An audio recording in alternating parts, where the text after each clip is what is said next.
En fait, le Seigneur va dire à ses saints prophètes, à ses enfants, à ses serviteurs, parce que nous sommes tous serviteurs du Seigneur. C'est important de le dire, que tous les enfants du Seigneur, tous ceux qui ont accepté Jésus, Yeshua en hébreu, dans leur vie, sont enfants du Seigneur. Et nous sommes donc des esclaves du Seigneur. Et nous voulons parler du retour du Mashiach, parce que c'est un message qu'on n'entend plus aujourd'hui dans les assemblées. On entend peu parler du retour du Mashiach. On va nous prêcher sur les 7 portes de la réussite, sur les 7 clés, sur pas mal de clés, pas mal de portes, pas mal de fondements, ainsi de suite. Mais en fait, nous oublions en fait que le plus important d'avoir accepté Jésus dans nos vies, Yeshua dans nos vies, le plus important, c'est que tu sois sauvé. C'est ça le message, c'est qu'il revient vite, et il le dit dans sa parole. Il dit, voici, je viens à toute vitesse. Apocalypse 22, 7 nous dit, voici je viens à toute vitesse. Béni est celui qui garde les paroles de la prophétie de ce livre. Et c'est moi, Yohanan, qui ai entendu et vu ces choses. Donc le Seigneur a révélé à son apôtre, à son serviteur, Jean, ou Yohanan en hébreu. Il va lui révéler qu'il vient à toute vitesse. Et la question que tu peux poser à ton voisin, que tu peux poser à ton pasteur, à ton prophète, à ton bishop, est-ce que si le Seigneur revient là maintenant, tout de suite, pose-toi cette question, pose-la aussi à ton voisin. Est-ce que tu es prêt? Où iras-tu? Et en fait, comme le Seigneur dit dans le livre de Romains, l'Esprit confesse à notre esprit que nous sommes enfants d'Élohim, enfants du Seigneur. Donc ça veut dire enfants de Jésus. Ça veut dire quoi? Ça veut dire qu'en fait, cette question, tu n'as même pas besoin de réfléchir plusieurs minutes. En fait, à l'instant où tu te poses la question, tu sais par rapport à ta vie, tu sais par rapport à ton cœur, si réellement, si le Seigneur revient aujourd'hui, si tu iras auprès de lui. Parce que, en fait, aujourd'hui, nous remarquons, en fait, que le message est centré sur l'être humain. Et c'est pour ça que le Seigneur va nous dire ici que nous sommes ses esclaves. Ton pasteur, c'est un esclave du Seigneur. Tu es un esclave du Seigneur. Et en fait, Jésus revient. Ce message doit nous faire trembler. Nous sommes dans des problèmes, dans des disputes, dans des compétitions, dans des concurrences, dans des manques de pardon, dans des colères, dans plein de choses. Nous sommes dans l'adultère. Mariés, mais adultère. 2e, 3e bureau, comme on peut dire dans certains pays africains, ou maîtresse dans les pays occidentaux. Et en fait, le Seigneur revient.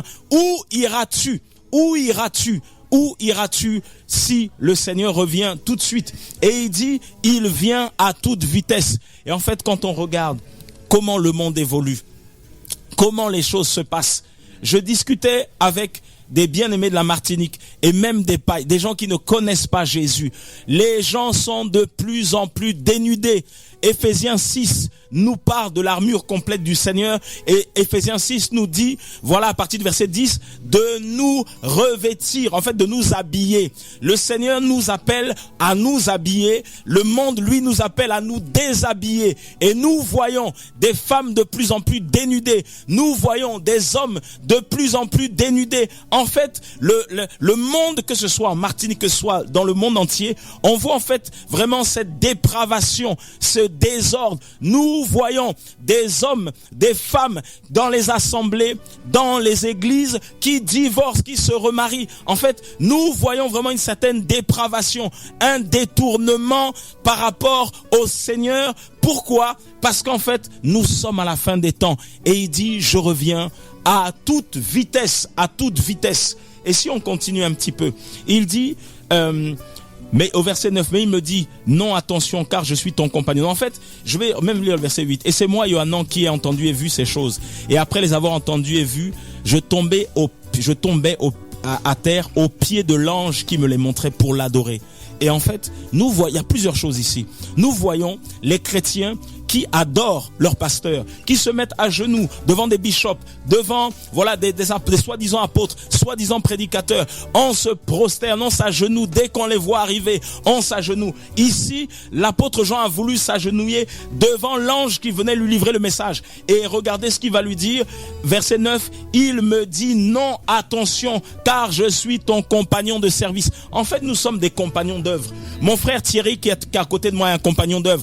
Ma sœur Maggie est un compagnon d'œuvre, Mon frère Jean-Marie, un compagnon d'œuvre. Donc, le pasteur qui prêche dans ton assemblée, l'évangéliste, le prophète, en fait, il est censé être un compagnon d'œuvre. Et si nous allons un peu plus loin, et Ephésiens 2:10 dit que nous sommes son ouvrage. Nous sommes tous l'ouvrage du Seigneur. Donc, nous n'avons pas à nous agenouiller, à nous prosterner devant des êtres humains. Nous nous prosternons devant le seul qui revient à toute vitesse, qui s'appelle Yeshua en hébreu, Jésus en français, Jesus en anglais. Ce n'est que devant lui que nous devons nous prosterner, pas devant un être humain, pas devant un ange. En fait, ici aussi, la parole est en train de nous exposer que nous n'avons pas adoré les anges. On n'adore pas l'ange Michael, on n'adore pas l'ange Gabriel, on n'adore aucun ange, quel que soit le nom de cet ange. Si on t'a dit que pour ta guérison, il faut adorer un ange, c'est hors de la parole, c'est contraire à la parole. En fait, le seul que tu dois adorer, c'est Jésus, Yeshua qui revient.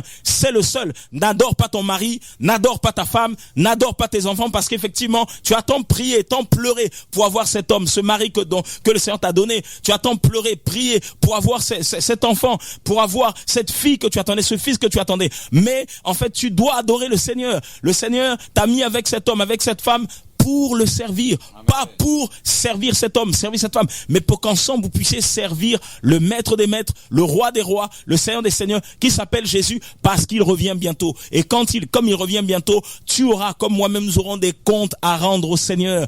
Tout ce que nous prêchons, tout ce que nous enseignons, nous aurons des comptes à rendre. Beaucoup ont été appelés du Seigneur et beaucoup sont en train de se détourner. C'est pour ça qu'on voit ces divorces, remariages. C'est pour ça qu'on voit certains qui fuient d'autres chrétiens. Vous marchez dans la rue, vous vous connaissez, mais vous savez la grâce qui est, l'intégrité qui est dans la vie du frère, de la sœur que vous avez connue il y a quelques années. Mais comme vous savez que votre vie est dans le péché, vous fuyez. Et on se connaît entre nous. Nous nous disons enfants du Seigneur, nous nous disons serviteurs du Seigneur, mais certains fuient les autres, parce que la lumière est là, frères et sœurs. Et en fait, quand je dis la lumière, c'est tous les enfants du Seigneur. Regarde comment tu marches, regarde comment je marche, regarde comment je vis avec ma femme, avec mes enfants. Regarde, je dis souvent aux frères et aux sœurs, les témoins qui savent ce qui se passe chez vous à la maison si tu es marié, ce sont tes enfants. C'est ta femme le premier témoin. Donc tu peux faire le beau à l'assemblée, tu peux faire la personne la plus juste devant les frères et sœurs, mais ta femme te connaît. Et inverse, et de l'autre côté également, ta femme te connaît. Et si on va plus loin, les enfants te connaissent. Et si on demande aux enfants, comment ça se passe chez vous? Comment vos parents sont? Les enfants sont tellement sincères, tellement honnêtes qu'ils ne mentent pas. Et là, les enfants, si on leur dit dévoilez tout ce qui se passe chez vous à la maison, est-ce que papa et maman s'aiment? Et on leur dit qu'on ne vous fera rien. Quand ils ouvrent leur cœur, parce qu'ils ne mentent pas, parce qu'ils sont innocents, parce qu'ils sont purs. Et quand ils ouvrent leur bouche, les choses sont dites, frères et sœurs. Arrêtons de faire semblant, parce que Jésus revient bientôt. Arrêtons, il dit, je reviens à toute vitesse. C'est ce qu'il dit, je reviens à toute vitesse. Et il dit aussi, au verset 10, il me dit aussi, ne scelle pas les paroles de la prophétie de ce livre, parce que le temps est proche. Ne scelle pas les paroles de la prophétie de ce livre, parce que le temps est proche. Le Seigneur va dire à l'apôtre Jean, il lui dit de ne pas sceller. Il faut pas fermer la parole, les paroles de ce livre. Le temps est proche. Voilà, le temps est proche. En fait, vous pouvez empêcher les chrétiens d'écouter tel prédicateur ou tel prophète. Faites tout ce que vous voulez, mais personne ne peut empêcher un enfant du Seigneur qui aime le Seigneur de le rencontrer. Tu n'as pas besoin de t'enfermer dans un bâtiment d'église, tu n'as pas besoin de t'enfermer dans une cellule ou quoi que ce soit. En fait, si tu cherches réellement Jésus, il va se révéler à toi. Et nous, ou toi, pasteur, toi, prédicateur, toi, prophète, qui dit aux membres de l'assemblée de ne pas aller visiter telle assemblée, tu veux les contrôler, tu veux les bloquer, sache-le que on ne peut pas empêcher une lampe de briller. Quand la parole est née dans le cœur d'un homme, d'une femme qui est née de nouveau, engendrée, née d'en haut, personne ne peut l'arrêter. Donc, on ne maîtrise rien. La parole se répand avec une telle vitesse. Nous sommes venus ici, on a eu un programme en Guadeloupe pendant 2 jours, il y a plus d'une semaine, et cette semaine, vendredi, samedi, dimanche, nous étions à Ducos. Vraiment, le Seigneur nous a visités, et en fait, on comprend, on ne peut pas arrêter le Seigneur. C'est impossible. C'est pour ça que l'ange va dire à Jean, ne scelle pas les paroles de la prophétie de celui. C'est impossible. On ne peut pas arrêter le Seigneur. C'est le Seigneur qui est le point final, qui dit lorsque ça doit s'arrêter. Mais nous les êtres humains, vous pouvez faire ce que vous voulez. Nous ne pouvons pas arrêter parce que d'ailleurs, nous sommes limités. Nous avons un temps de vie imparti. On s'arrête, mais le Seigneur, il est éternel. Donc, que tu montes, que tu descendes, que je monte, que je descende, que nous montions, nous descendons. Frères et sœurs, nous ne pouvons arrêter personne. Et c'est pour ça que tous ceux qui ont été appelés du Seigneur, nous sommes appelés à nous repentir. Toi qui écoutes ce message, toi qui nous écoutes, quelle que soit la fonction que tu as dans l'église, quel que soit le rôle que tu as dans l'église, parce que nous parlons aussi aux prédicateurs qui enseignent, aux soi-disant prophètes qui prophétisent.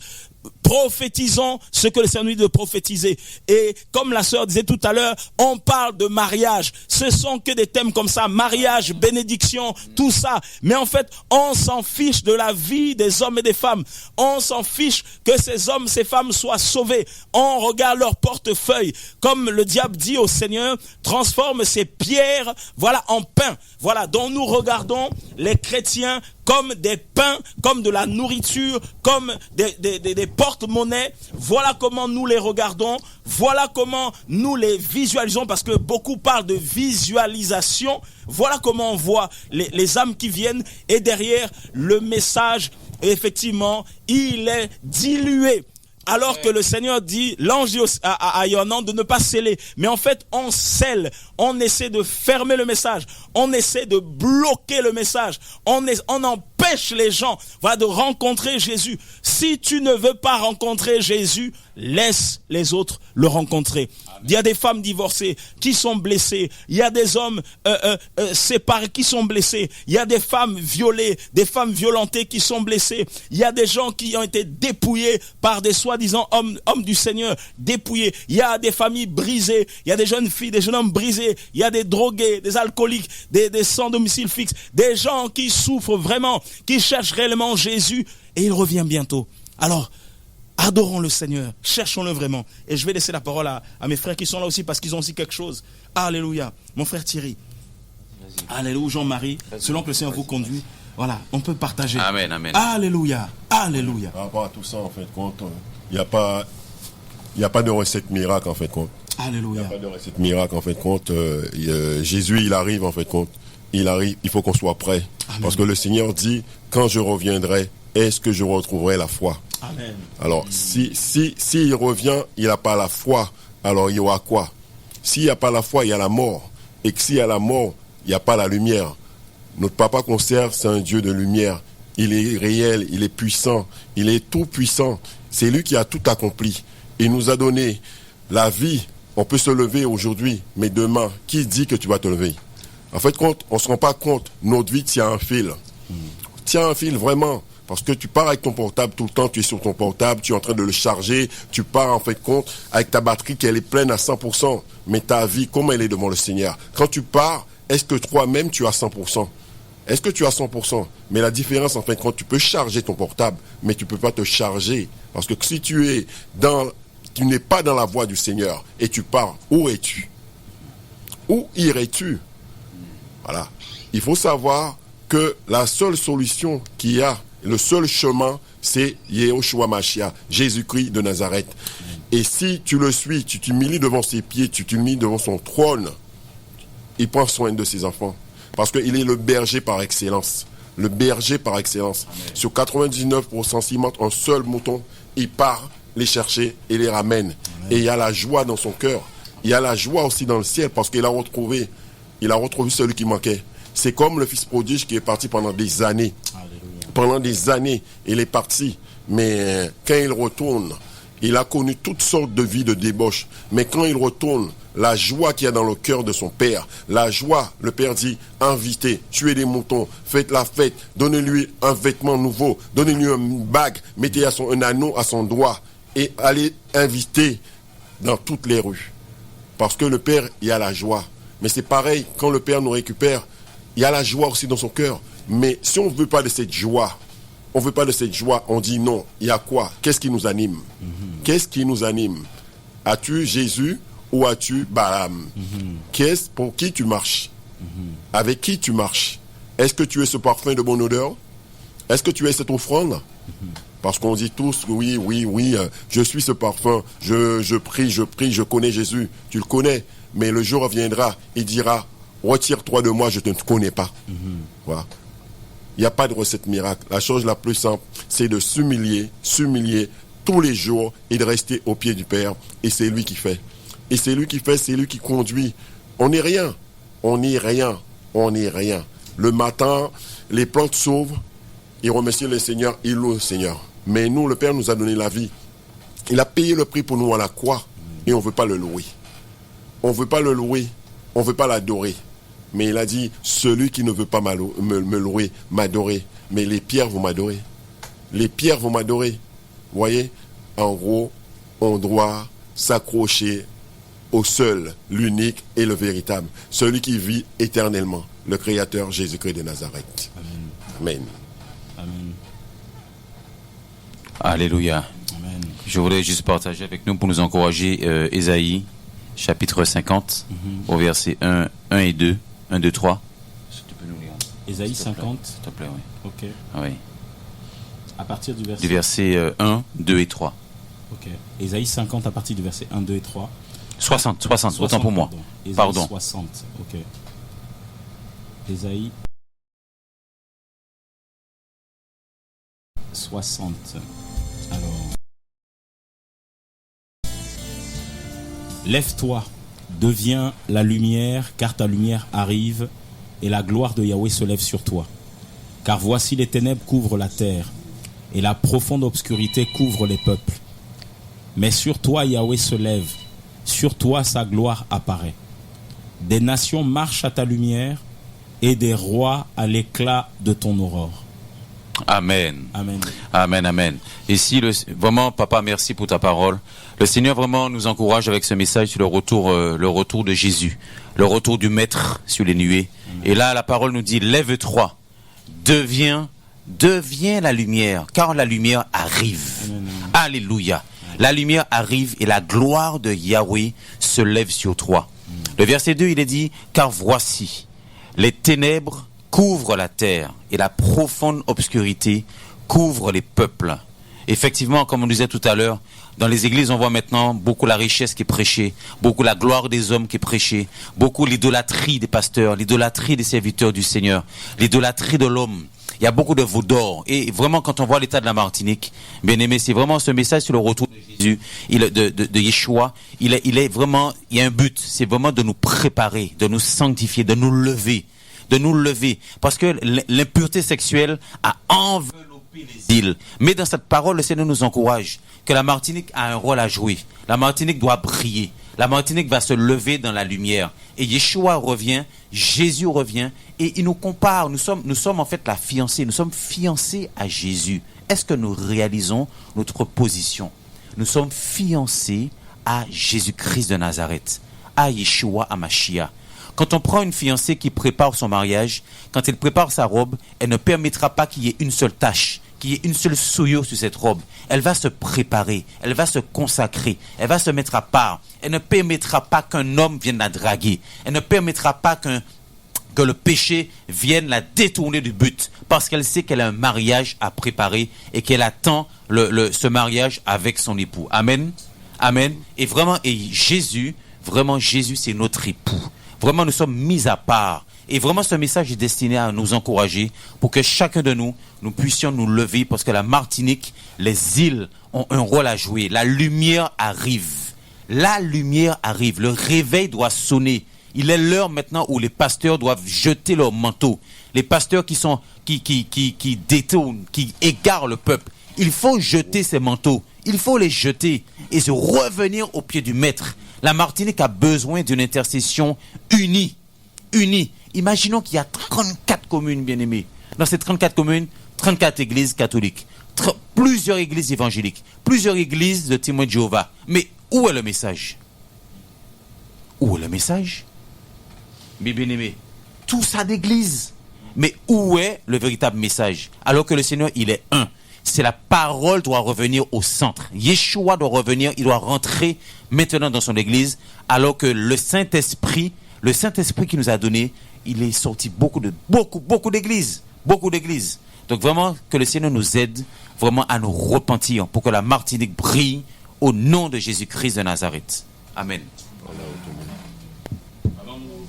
quand nous entendons de telles choses, vraiment, on est touché, on est vraiment touché, parce que en fait, on se rend compte que le cœur du Seigneur saigne. Amen. Le cœur du Seigneur saigne.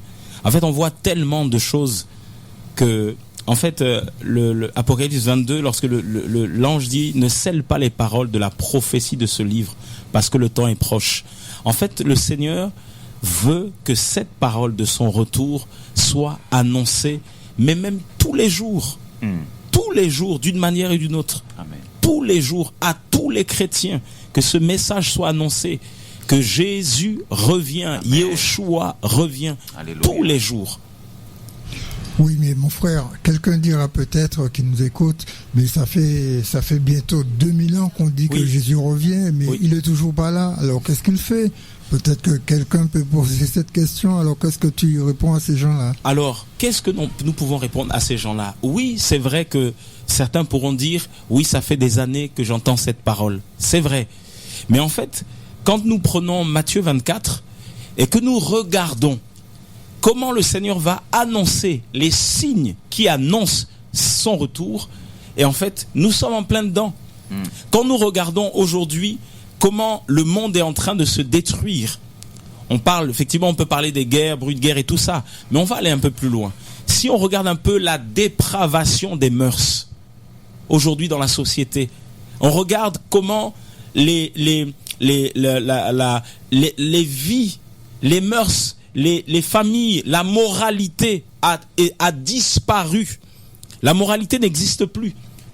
Ceux du monde n'ont plus aucune règle. Il n'y a plus aucune règle. Il n'y a plus de règles. Et quand on regarde l'église également, en fait, il n'y a plus de règles. Il n'y a plus de moralité. Il n'y a plus la crainte du Seigneur. Et un des signes que le Seigneur donne, effectivement, il dit les uns livreront les autres. Les uns se trahiront les uns les autres. On entend dans l'église aujourd'hui, on parle d'empoisonnement, on parle de trahison. Voilà, en fait, c'est des choses qu'on ne voyait pas avant, des choses qu'on n'entendait pas avant. Et effectivement, Matthieu 24 nous parle de la fin des temps. Si on prend également le livre de Timothée, voilà, 1 Timothée chapitre 4, mais l'Esprit, à partir du verset 1er, dit expressement que dans les derniers temps, certains s'éloigneront de la foi, s'attachant à des esprits trompeurs et à des doctrines de démons, par l'hypocrisie de faux docteurs, ayant leur propre conscience marquée au fer, empêchant de se marier, ordonnant de s'abstenir d'aliments qu'Élohim a créés pour être pris avec action de grâce par les fidèles et par ceux qui ont connu précisément la vérité.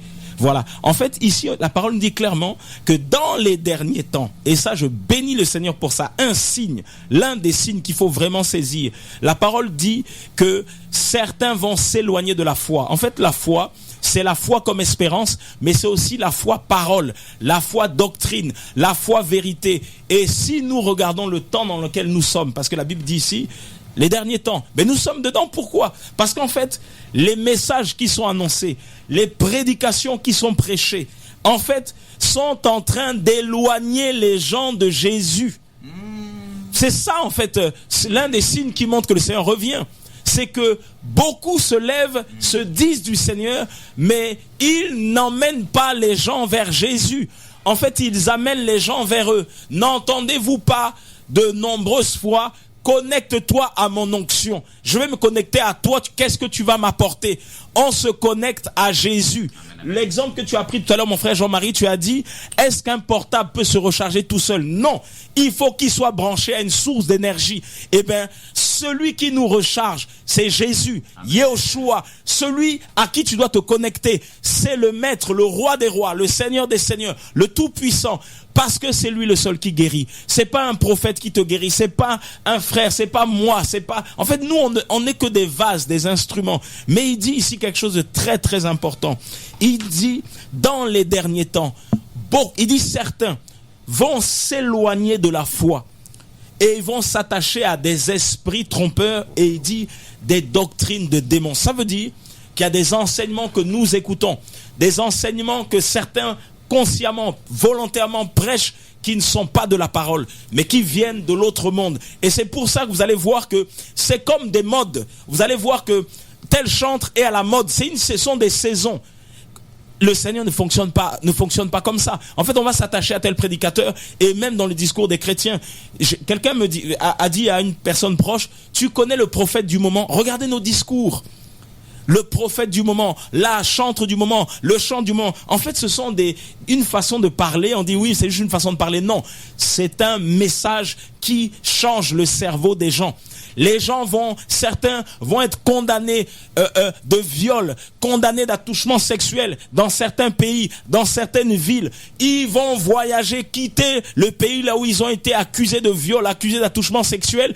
Ils vont aller dans un autre pays pour refaire leur vie. Certains vont voler des offrandes dans un pays, ils vont aller dans un autre pays. Et en fait, c'est comme s'ils repartent de 0 à 0 parce qu'on ne les connaît pas. En fait, les gens s'éloignent de la foi plus qu'on ne le pense, s'éloignent de la parole plus qu'on ne le pense. Ils viennent et ils vous demandent de vous agenouiller devant eux pour les saluer. Ils vous imposent des montants à leur donner quand ils parlent d'offrande, ils parlent effectivement d'action de grâce. Ils vous imposent des montants. Lisez la parole. Dites-moi dans quel verset le Seigneur a demandé aux femmes qui le soutenaient dans Luc 8, qui soutenaient par leurs biens, à quel moment l'apôtre Paul a demandé des montants, indiqué des montants aux frères et aux sœurs par rapport au soutien financier, par rapport à l'œuvre du Seigneur. Ça n'existe pas. Donc le Seigneur nous dit, un des signes qui montre qu'il arrive bientôt à toute vitesse, c'est l'éloignement de la foi. L'éloignement de la parole. Et l'éloignement aussi, et ça on doit se le dire aussi, il y a certains, on va rester sur certains comme dit la Bible, certains prédicateurs que le Seigneur ne travaille plus avec eux. Regardez un peu l'exemple de Saül, le roi Saül. Lorsque le Seigneur l'a rejeté, la Bible nous dit que l'Esprit du Seigneur l'a quitté. Un autre esprit est venu. Maintenant, je peux nous poser la question. Qui était roi sur le trône? Qui était resté sur le trône? Saül n'était-il pas toujours sur le trône? Le peuple ne voyait-il pas Saül? Mais si vous lisez la même Bible, elle vous dira dans le livre de Samuel que le prophète avait été oindre un autre jeune homme qui s'appelait David. Mais qui était sur le trône? Saül. Donc, on va voir des personnes qui sont toujours en fonction. On se dit qu'elles ont encore le Seigneur, mais comme ça s'est passé avec Saül, et comme ça se passe avec un ventilateur, débrancher un ventilateur, il ne s'arrête pas tout de suite. Il continue de tourner jusqu'au moment où le Seigneur a décidé et il arrête de tourner. Donc en fait, l'un des signes du retour du Seigneur, et le livre de Timothée le dit, c'est que certains vont s'éloigner de la foi, vont commencer à enseigner. Et beaucoup, je nous assure, nous avons une loi que le Seigneur appelle la conscience. Beaucoup dans leur propre conscience, ils savent qu'ils se sont égarés, ils savent qu'ils se sont perdus. Mais vous savez pourquoi ils restent? Certains restent par l'honneur. Ça nous est arrivé, et je le dis sincèrement, ça nous est arrivé quand nous n'étions pas éclairés de servir le Seigneur pour notre honneur. Ma femme pouvait me dire, mais tu t'épuises, tu es dans l'activisme, et regarde, ça nous est arrivé, frères et sœurs, on est mariés, ça nous est arrivé d'avoir des incompréhensions, de se quereller, se disputer, et le même jour d'aller prêcher la parole, et ta femme te dit quand tu rentres, tu allais prêcher, alors tu savais qu'on avait un différend. Ça nous est arrivé. En fait, notre conscience nous parle. Donc beaucoup se sont égarés, mais à cause de leur nom, à cause de leur notoriété, à cause des fidèles aussi qui les poussent. Parce qu'effectivement, comme Saül avait la pression du peuple, et c'est pour ça qu'il s'est égaré aussi, la pression avec, oui, tu prêches bien, c'était un beau chant, c'était magnifique, tout ça, toutes ces éloges, toutes ces félicitations. Et pour notre information, quand un message, un chant que le Seigneur vous a donné a touché des vies, et que les gens vous disent merci, dites toujours gloire au Seigneur, parce que nous ne sommes que des instruments. Un piano ne peut pas jouer tout seul, il faut qu'il y ait le pianiste. Et en fait, on ne remercie pas le piano, on remercie le pianiste. Et le pianiste, le musicien par excellence, c'est Jésus, Yeshua. Celui qui joue, c'est le Seigneur, et nous sommes que des instruments. Donc l'un des signes qui montre que nous sommes à la fin des temps, frères et sœurs, c'est que beaucoup s'éloignent. Et regardez, sincèrement, regardez comment, si on est honnête, dans l'Apocalypse, le Seigneur va dire, reviens à ton premier amour, et regardons si on est sincères les uns avec les autres. servais-tu le Seigneur comme tu le sers aujourd'hui? L'adorais-tu comme tu l'adores aujourd'hui? Lisais-tu ta Bible comme tu la lis aujourd'hui? Priais-tu comme tu pries aujourd'hui? Aujourd'hui, tu pries moins, tu lis moins, tu médites moins. Aujourd'hui, celui qui a pris la place dans ta vie, c'est ton téléphone. Parce que tu fais que scroller sur TikTok, sur YouTube, sur WhatsApp, sur tous les réseaux sociaux. Tu vas partout. Tu vas partout. Alors que le Seigneur, en fait, te dit que tu es en train de t'éloigner, de t'égarer. Alléluia. Que le Seigneur nous aide. Parce que nous avons besoin de lui. Allez, nous avons besoin du Seigneur, frères et sœurs. Nous avons besoin du Seigneur. Alléluia. Alléluia. J'aurais une question à te poser. Oui. Parce que dans Matthieu 24, oui. Matthieu 24, 37 dit, parce que nous avons vu que ce que nous faisons, la Bible me dit que Noé a prêché 120 ans. Oui. Et quand tu regardes combien de personnes sont rentrées dans l'arche, combien de personnes, combien de personnes sont rentrées dans l'arche quand Noé a crié, a pleuré en disant repentez-vous, revenez à Dieu.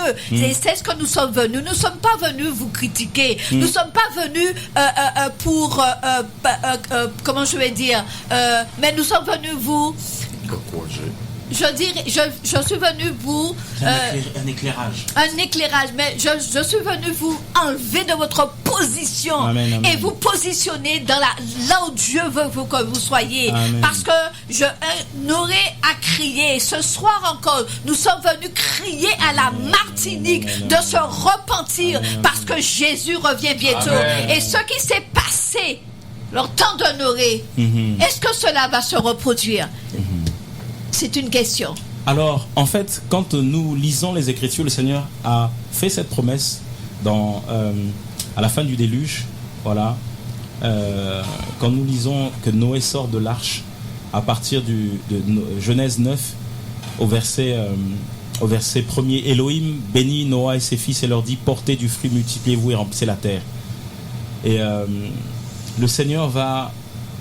voilà, à partir du verset 8, Elohim parla à Noé et ses fils et avec lui en disant et moi voici que j'établis mon alliance avec vous et avec votre postérité après vous, avec toutes les âmes vivantes qui sont avec vous, tant les oiseaux que le bétail, tout vivant de la terre qui sont avec vous, tous ceux qui sont sortis de l'arche jusqu'à tous les vivants de la terre. J'établis mon alliance avec vous, aucune chair ne sera plus retranchée par les eaux du déluge. Il n'y aura plus de déluge pour détruire la terre. Donc en fait le Seigneur va ici, Genèse 9, à partir du verset 11, 12, si vous continuez, il va en fait placer l'arc-en-ciel dans le ciel pour dire je ne détruirai plus la terre comme ça. Mais en fait ce qu'il dit, en fait ici le Seigneur manifeste son amour. Et Noé a prêché effectivement. Ce qui s'est passé au temps de Noé se repasse aujourd'hui. Tout ce que nous annonçons, le retour de Jésus, comme ma soeur Maggie a dit, on n'est pas là pour accuser qui que ce soit, c'est pas le but qu'on ait qui que ce soit, parce que ça ne condamne pas. Mais en fait, c'est juste pour te dire, réveille-toi. Comme dit Ésaïe 50, à partir du verset 4, réveille-toi. Amen. Réveille-toi, parce que les chrétiens, nous dormons, frères et sœurs, nous dormons. En fait, nous regardons ce qui se passe ici en Martinique ou en Guadeloupe, on voit effectivement les chrétiens, et je dis le monde entier, c'est pas que ici. Les chrétiens viennent dans les assemblées, vous rentrez par la même porte, vous sortez par la même porte, mais vous ne vous parlez pas. Vous êtes en conflit. Vous êtes dans vos familles, vous dites que vous avez Jésus, vous ne parlez pas à vos frères, à vos sœurs biologiques de sang, à vos parents, vous êtes en conflit avec vos parents. Je le disais aussi hier, parce qu'on entend beaucoup de témoignages. Ici, dans les îles et en Occident, on voit beaucoup de familles qui héritent de biens matériels, de biens immobiliers, pardon. Vous héritez de biens immobiliers, vous avez la charge de ces biens immobiliers, vous qui êtes soi-disant enfants du Seigneur. Vous cachez l'argent de cet héritage pour spolier, dépouiller vos propres frères biologiques. Et pourtant, vous dites que vous avez le Seigneur. En fait, ça ne vient pas de Jésus, ça. Et c'est là où le Seigneur dit que beaucoup s'éloignent de la doctrine, s'éloignent de la foi. Ils s'éloignent pourquoi? Parce qu'il y a l'argent. Quand il y a l'argent, la Bible dit l'amour de l'argent est la racine de tous les maux. En fait, vous vous éloignez du Seigneur parce que vous voyez des centaines de milliers d'euros, cette maison que ton père, ta mère a laissée, et même en Europe on le voit. Voilà, et en Afrique on le voit aussi, les gens se battent pour des biens immobiliers. Vous qui vous dites enfants du Seigneur, on entend des scandales dans des églises où les pasteurs se déchirent, se battent. Il y a des vidéos comme ça qui circulent sur les réseaux. Les gens se battent à cause des quêtes, à cause de la caisse, à cause des dîmes et des offrandes. Ils se battent, sachant que la dîme n'est plus d'actualité. Mais regardez un peu toutes ces choses-là. Et en fait le Seigneur dit, Noé a prêché pendant toutes ces années-là. Les gens n'ont pas écouté, et c'est ce qui se passe aussi aujourd'hui. cette parole-là, pourquoi elle n'est plus prêchée que Jésus revient? Parce que cette question est très pertinente. Les gens ne croient plus au retour de Jésus. Et je l'ai témoigné il n'y a pas longtemps, cette semaine. J'ai servi le Seigneur pendant des années. Quand on arrivait à ce point de l'éternité, de la vie éternelle, on arrivait à ce point qui dit que Jésus, Yeshua, revient bientôt. Je vous assure, pourtant j'étais prédicateur, pourtant j'étais intercesseur, pourtant j'étais chrétien depuis des années. Mais quand j'arrivais à ce point, je me disais, Patrick, est-ce que réellement tu crois à ça? Le diable me mettait le doute. Je me disais, mais est-ce que c'est vrai qu'il revient?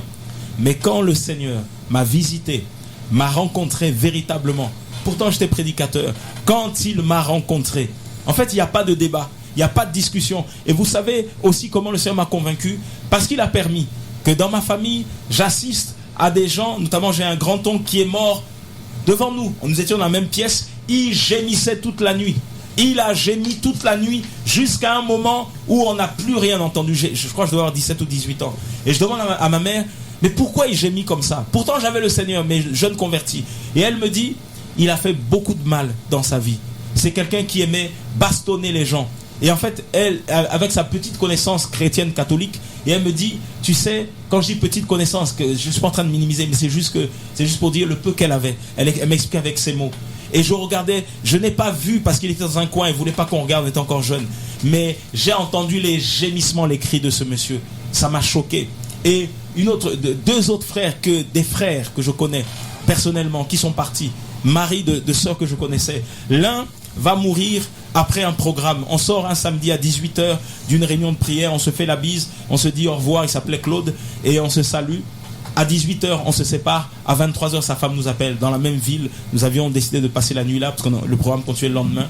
Elle nous appelle avec ma femme pour dire il est décédé. Je vous assure, on arrivons rapidement chez eux et nous arrivons et le frère qu'on avait salué quelques heures après, nous arrivons dans la chambre. Il est allongé, plus de vie. On l'appelle, il répond pas. Sa femme crie, elle pleurait. Le Seigneur avait réussi à la calmer. Les gens des pompes funèbres arrivent. On le voit mort. Il ne bouge pas. Ma femme a aidé les pompes funèbres à, malheureusement, le mettre dans un sac. Un frère qu'on a vu à 18h, à 23h30 à peu près, il est enfermé dans un sac. Un sac. Waouh. Et là, vous ne pouvez pas douter que Jésus revient. Vous ne pouvez pas douter qu'après la vie, après la mort sur terre, il y a une autre vie. Il y a quelque chose en tout cas qui se passe. Peut-être que tu ne crois pas à ça, toi qui écoutes ce message. Tu te dis non, mais voilà, c'est fini. Non. Nous avons ce langage, chrétien ou non chrétien. Nous savons dire il s'est éteint. Ça veut dire qu'il était allumé avant, mais là il s'est éteint. Nous savons dire il est parti. Même les non-chrétiens disent cela. Les non-croyants disent il est parti. Pourtant son corps est là, mais nous disons il est parti. Pourquoi nous disons qu'il est parti? Parce que le vrai toi, le vrai moi, c'est pas cette enveloppe qui est là, mais c'est celui qui est à l'intérieur. Donc en fait, Jésus revient réellement. Et il revient, sache-le, il revient de deux façons. Il revient, comme il est écrit dans les Écritures dans l'Apocalypse, il revient sur les nuées. Ça, c'est un point. Mais il revient aussi parce que bientôt, toi et moi, si nous ne le voyons pas avec nos yeux, parce qu'il dit que tout œil le verra, en fait, il reviendra par un autre moyen par lequel il va te dire ta vie sur terre est terminée. Et là, c'est le retour du Seigneur aussi, parce que tu vas le rencontrer. Donc, quand ta vie s'arrête sur terre, ce qu'on appelle communément la mort, eh ben, c'est là aussi que le retour de Jésus se manifeste pour toi. Et donc quand nous voyons les gens arriver à leur fin de vie, et nous allons tous passer par là, sauf si le Seigneur revient et que nous le voyons de nos propres yeux, mais en tout cas quand nous passons par cette fin de vie, ben, nous réalisons réellement. Et que nous voyons des hommes comme ça, et j'en ai vu un deuxième, un troisième, l'année dernière mon beau-frère que j'ai vu comme ça par terre, sous mes yeux. Voilà. Et en fait, nous passons à côté et on ne peut plus rien faire. Parce que quand ta vie sur terre s'arrête, c'est fini. On peut faire des messes de requiem, je ne sais pas comment on peut appeler ça, ou des prières, tout ce que vous voulez. J'ai vu ma propre belle-sœur, 32 ans, morte d'un cancer du côlon. 32 ans. On avait le même âge, 32 ans, morte d'un cancer du côlon. Elle faisait près de 70-75 kilos. Je la vois à 32 kilos, la peau sur les os. Malgré ça, elle parlait de Jésus. Elle organise une réunion où elle dit qu'elle veut témoigner de Jésus devant tout le monde. Donc la salle était remplie. Elle loue la salle avec mon frère, donc avec son mari. Il loue cette salle et elle va parler de Jésus. L'hôpital accepte de la faire sortir en fauteuil roulant et son état s'améliorait. On pensait qu'elle allait sortir de là. Et elle va dire devant les frères et sœurs qui étaient là, j'ai convié cette réunion juste pour glorifier le nom de Jésus. Parce que elle aimait tellement le Seigneur, une servante du Seigneur. Et vous savez, quelques jours avant qu'elle parte, elle va rencontrer un psychologue qui venait la voir parce qu'elle était en soins palliatifs. Donc soins palliatifs, ça veut dire qu'on ne peut plus rien faire pour toi. Ce psychologue, ce médecin vient la voir et vient lui dire, Madame, je viens parler avec vous parce que vous n'avez plus beaucoup de temps à vivre. Et le médecin va lui dire, Madame, vous avez peur? Elle dit au médecin, et elle nous témoigne ça, et ça c'était plutôt en intimité, je crois, au public, moi, je ne me souviens plus trop. Bref, elle nous a témoigné ça. Elle dit, j'ai dit au médecin, vous savez, j'ai envie d'avoir peur, mais la peur ne vient pas. Elle dit, j'ai envie d'avoir peur, mais la peur ne vient pas. Et elle dit au médecin, le médecin la regarde avec un air, mais madame, arrêtez de faire la forte. Elle dit au médecin, je vous assure, je ne suis pas en train de mentir, je suis sincère, j'ai envie d'avoir peur, mais la peur n'arrive pas. En fait, le Seigneur nous a montré, nous a enseigné. Et c'est là où j'ai commencé. Avec tout ça, frère, on ne peut que croire autour de Jésus, croire qu'il y a la vie après la mort et croire qu'il revient bientôt. En fait, on a compris une chose, c'est que quand la fin de vie arrive sur cette terre, qu'est-ce qui se passe? Ceux qui sont réellement du Seigneur, et je dirais même plus loin, l'être humain sait que sa fin arrive. Mais pour les enfants du Seigneur, ce qui se passe, c'est que le Seigneur les porte. Étienne a été lapidé. Lapidé, ce sont des gros cailloux, des gros rochers qu'on lui a envoyés, des cailloux. On lui a lancé des pièges jusqu'à ce qu'il meure. Lapidation, c'est ça. Mais Étienne disait, je vois le Seigneur debout. Et en fait, il est mort en glorifiant, en adorant le Seigneur. Et le décès de ma belle-sœur, en fait, ce qu'elle disait, quand elle dit, je n'ai plus peur, j'ai pas peur, quand je vais avoir peur, j'arrive pas, c'est que le Seigneur nous montre que quand les enfants du Seigneur meurent, en fait, ils sont portés.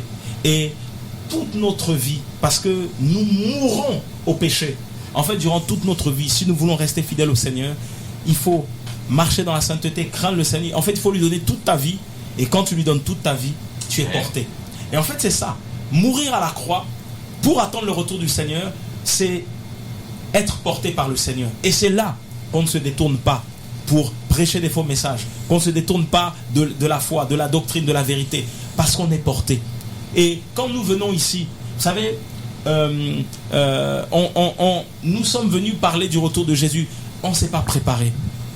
Parce qu'en fait, il dit que lorsqu'on sera convoqué, il nous sera donné de parler. Sincèrement, on est honnête. Moi, j'avais un peu la pression en venant ici parce que, voilà, on n'a pas l'habitude de cet exercice-là. Mais en fait, il nous donne sa parole. Et comme il donne sa parole, je suis convaincu que les auditeurs, les auditrices qui écoutent, je suis convaincu qu'il y a au moins une âme. Je suis convaincu qu'il y a au moins un prédicateur qui se reconnaît. Tu sais dans ta conscience que tu t'es éloigné du Seigneur. Tu sais que tu t'es égaré. Tu sais que tu pousses les gens quand tu pries pour eux. Et tu les fais tomber. Et les gens pensent que c'est l'onction. C'est pas l'onction. C'est parce que tu es en train de les pousser. Nous savons aussi, quand la Bible dit, parle des doctrines de démons, certains vont avec des, comment on appelle ça, les grosses bagues là, les chevaliers. Certains ont des chevaliers, certains sont rentrés dans le mystique, dans l'occultisme. Vous êtes rentrés dans l'occultisme, et si tu m'entends, vous êtes rentrés dans l'occultisme, et peut-être que pendant que nous parlons, certains font des incantations pour nous empêcher de parler. Je vous assure, nous ne parlons pas par nous-mêmes, mais nous sommes poussés par l'Esprit à parler, parce qu'en fait le Seigneur a ses fils et ses filles. Et comme le frère a dit, si la 100 brebis, une seule se perd, il laisse les 99 autres sur la montagne, il les laisse en sécurité et il va chercher celle qui est perdue. Et c'est pour ça que nous partageons. Amen. J'ai une question pour les auditeurs, pour nous. Est-ce que l'enlèvement nous prendra par surprise? Alors, tu vois, quelqu'un veut répondre? L'enlèvement, excusez-moi. Est-ce que l'enlèvement nous prendra par surprise? Oui, l'enlèvement nous prendra par surprise. Parce qu'il est dit dans la parole, en fait, compte, il viendra comme un éclair. Comme un éclair, le jour que tu t'attends pas, en fait, compte, c'est juste un battement d'œil et c'est fini. Alors, pour un clin d'œil, c'est fini. Et pour, en fait, compte, ne pas arriver là, en fait, compte, il nous demande quoi, en fait, compte? C'est de se sanctifier tous les jours. C'est de préparer constamment. Parce qu'en fait, compte, il faut que nous gardions cette huile. L'huile, c'est Yahushua, c'est Jésus que de Nazareth. Et en fait, compte, c'est l'intimité qu'on a avec lui. Si on est à ses pieds, en fait, compte, on est à ses pieds comme Marie, en fait, compte, on est là tous les jours, tu vois, on est à ses pieds, on le cherche, on a cette intimité avec lui. là, on a cette huile. On a l'huile, parce que c'est lui, l'huile. Mais si tu n'as pas l'huile, en fait, quand tu as qui? Tu vois? Et oui, ça viendra comme un clin d'œil, comme un battement d'œil. Et en fait, quand ça viendra, en fait, il sera trop tard. Parce que tu vas regarder la personne qui était plus chère pour toi, qui était à côté de toi, elle sera partie et toi, tu seras là. Tu vois? Et c'est là que tu vas te rendre compte qu'il y a eu l'enlèvement. Tu vois? Il va y avoir plein de choses comme ça qui vont se passer, des bateaux, des avions qui vont partir, les pilotes, les chauffeurs, ils vont être transportés et l'avion va voler sans personne. C'est effrayant d'entendre ça. Les gens vont dire, bon, c'est pas un film. Non, c'est pas un film, mais c'est réel parce que c'est marqué. C'est marqué. Il nous a donné la base. Il nous a donné tout le mode de vie à suivre. Il nous a tout dit, comment vivre sur terre, comment faire les choses.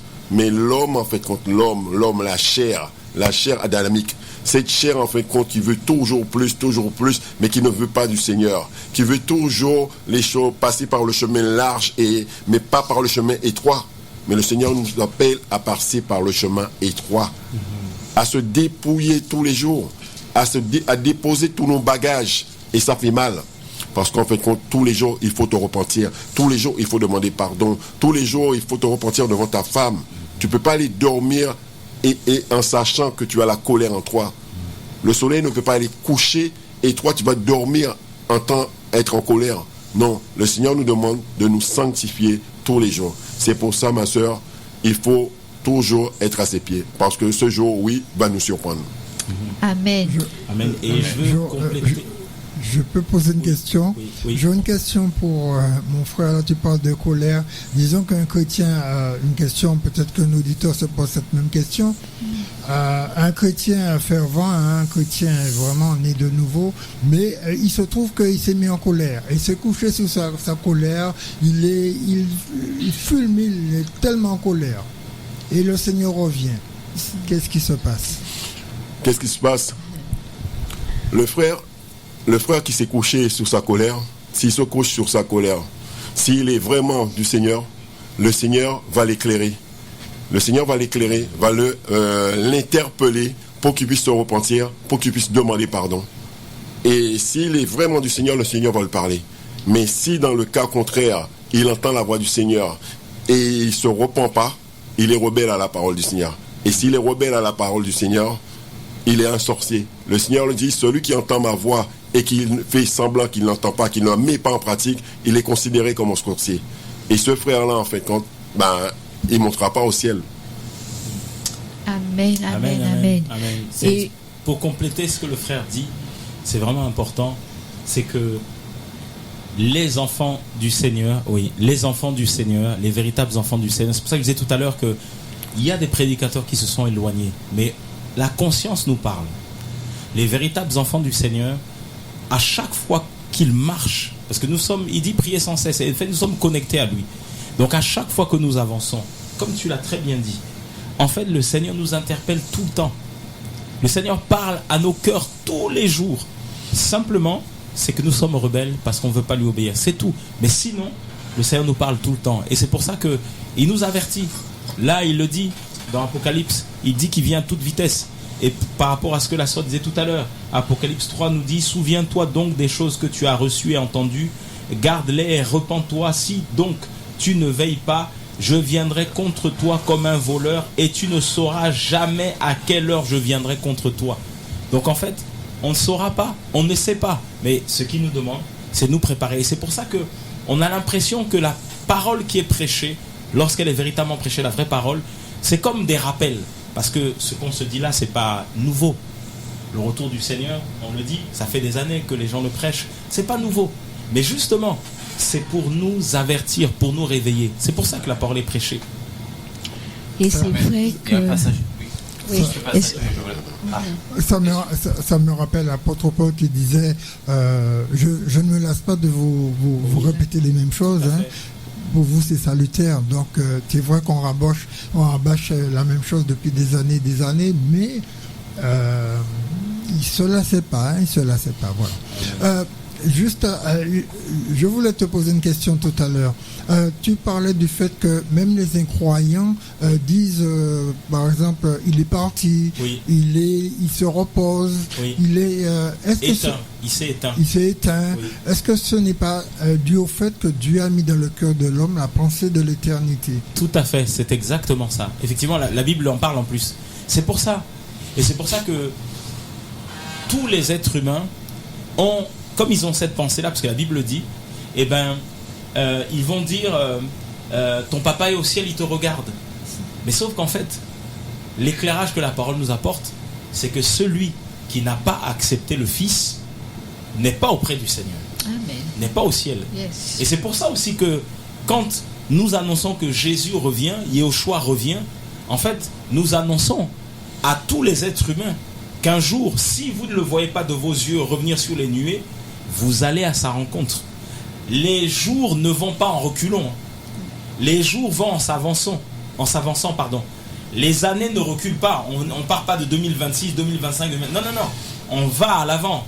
On va en 2027, 2028, 2020, ainsi de suite. Donc, nous avançons en âge. Donc, au fur et à mesure que ton âge avance, tu es de plus en plus en train de te rapprocher du Seigneur. Et c'est pour ça que nous disons à ceux qui ne le connaissent pas que si tu meurs sans Jésus dans ta vie, parce qu'il est le seul chemin qui mène à la vie, qui mène au ciel, le seul qui mène au Père, eh bien, malheureusement, il n'y a que le nom de Jésus qui sauve. Acte 4:12 nous le dit. Il y a un seul nom sous le ciel qui nous a été donné par lequel nous puissions être sauvés, c'est le nom de Jésus. Oui, juste un passage que je voulais lire avec nous, c'est 2 Corinthiens chapitre 11 au verset 4. Oui. C'est ça? 2 Corinthiens 11 et 4. 2 Corinthiens 11, 4. Qui nous dit... Il reste très peu de temps, c'est juste... Oui. Car si quelqu'un, en effet, vient vous prêcher un autre Yeshua ou un autre Jésus que nous n'avons pas prêché, ou si vous recevez un autre esprit que vous n'avez pas reçu, ou un autre évangile que vous n'avez pas embrassé, vous le supporteriez fort bien. Voilà. Et vraiment, c'est une mise en garde encore de l'apôtre Paul. Vraiment, l'église, c'est pas du jeu. L'évangile, c'est pas du jeu. Être en Christ, être dans le Seigneur, c'est vraiment pas du jeu. Parce qu'on voit ici que l'apôtre Paul, la parole du Seigneur nous avertit qu'il y a un autre Jésus qui est prêché. Il y a un autre Yeshua qui est prêché. Il y a un autre esprit qui est prêché. Il y a un autre évangile qui est prêché dans les églises, dans l'église. Donc vraiment, il faut vraiment qu'on fasse attention, que la parole vraiment du Seigneur, elle est droite, elle est pure. Et le Seigneur vient chercher une église pure. Amen. Amen. Vraiment, il faut qu'on fasse attention. Et surtout aussi dans ce message du retour à la parole du Seigneur qui revient, il y a aussi cette dimension de connaître la sainteté et qui est le Seigneur en fait. Qui est le Seigneur? On voit les disciples qui marchaient derrière le Seigneur, ils étaient effrayés. Dans un des passages des évangiles, on voit que les disciples suivaient le maître, mais ils se disaient, mais qui est cet homme? Qui est ce rabouni? Qui est ce maître? La gloire du Seigneur est tellement puissante, la sainteté du maître est tellement grande, que l'homme, nous là, il est différent de nous. Jésus est différent de nous. Il pense différemment de nous. Il ne raisonne pas comme nous. Il n'est pas comme nous. Il n'aime pas ce qu'on aime. En fait, Jésus, Yeshua, il faut vraiment qu'on le connaisse. Et ça me rappelle un songe que j'avais eu, où un ange m'avait visité. Il m'a simplement dit, mais qui est le Seigneur? Qui est le Seigneur? Et le deuxième songe que j'ai eu, je finis avec ça, qui m'a vraiment impacté. Le Seigneur m'a retiré en esprit et je me suis vu au ciel, suspendu dans le ciel. Et quand j'étais suspendu dans le ciel, il m'a montré l'enlèvement, mais juste après l'enlèvement. Je voyais de la fumée, des accidents. Je voyais une femme qui était dans une maison qui cherchait ses enfants partout. Donc ça revient à la question de ma sœur, est-ce que l'enlèvement viendra par surprise? Cette femme ne s'attendait pas à l'enlèvement, elle cherchait ses enfants et certainement son mari aussi. Donc l'enlèvement ne va pas nous prévenir. Donc soyons prêts. Que nos robes soient blanches, que le péché vraiment soit ôté de nos vies. Le Seigneur, quand il donne la repentance, il change notre caractère, il change notre vision, il change de ce qu'on aime, il change ce qu'on déteste. En fait, il nous change intérieurement comme lui, il veut nous changer. C'est ça la repentance. C'est un changement de vision. Au nom de Yeshua Mashiach, Jésus-Christ vous aime la Martinique. Aimons-le, adorons-le et allons vers lui seul. Amen. Le seul nom qui sauve, c'est Jésus-Christ. Yeshua Mashiach en hébreu. Amen. Amen. vous propose. Donc, je pense que s'il y a des auditeurs qui nous écoutent, et puis le miroir est là, tu as entendu la parole de Dieu, et personne ne pourra te dire que tu n'es pas prêt ou tu es prêt. Toi-même, ta conscience peut te dire. Amen. Alors, si tu veux, tu peux nous appeler. Je ne sais pas, nous pourrons ouvrir l'antenne pour qu'on puisse prier avec toi et que tu puisses te repentir. C'est urgent. Je ne sais pas si c'est ce soir. Je ne sais pas si c'est demain. Mais je veux nous dire ce soir, aujourd'hui, à l'instant même que tu as entendu la parole de Dieu, repens-toi, mon ami.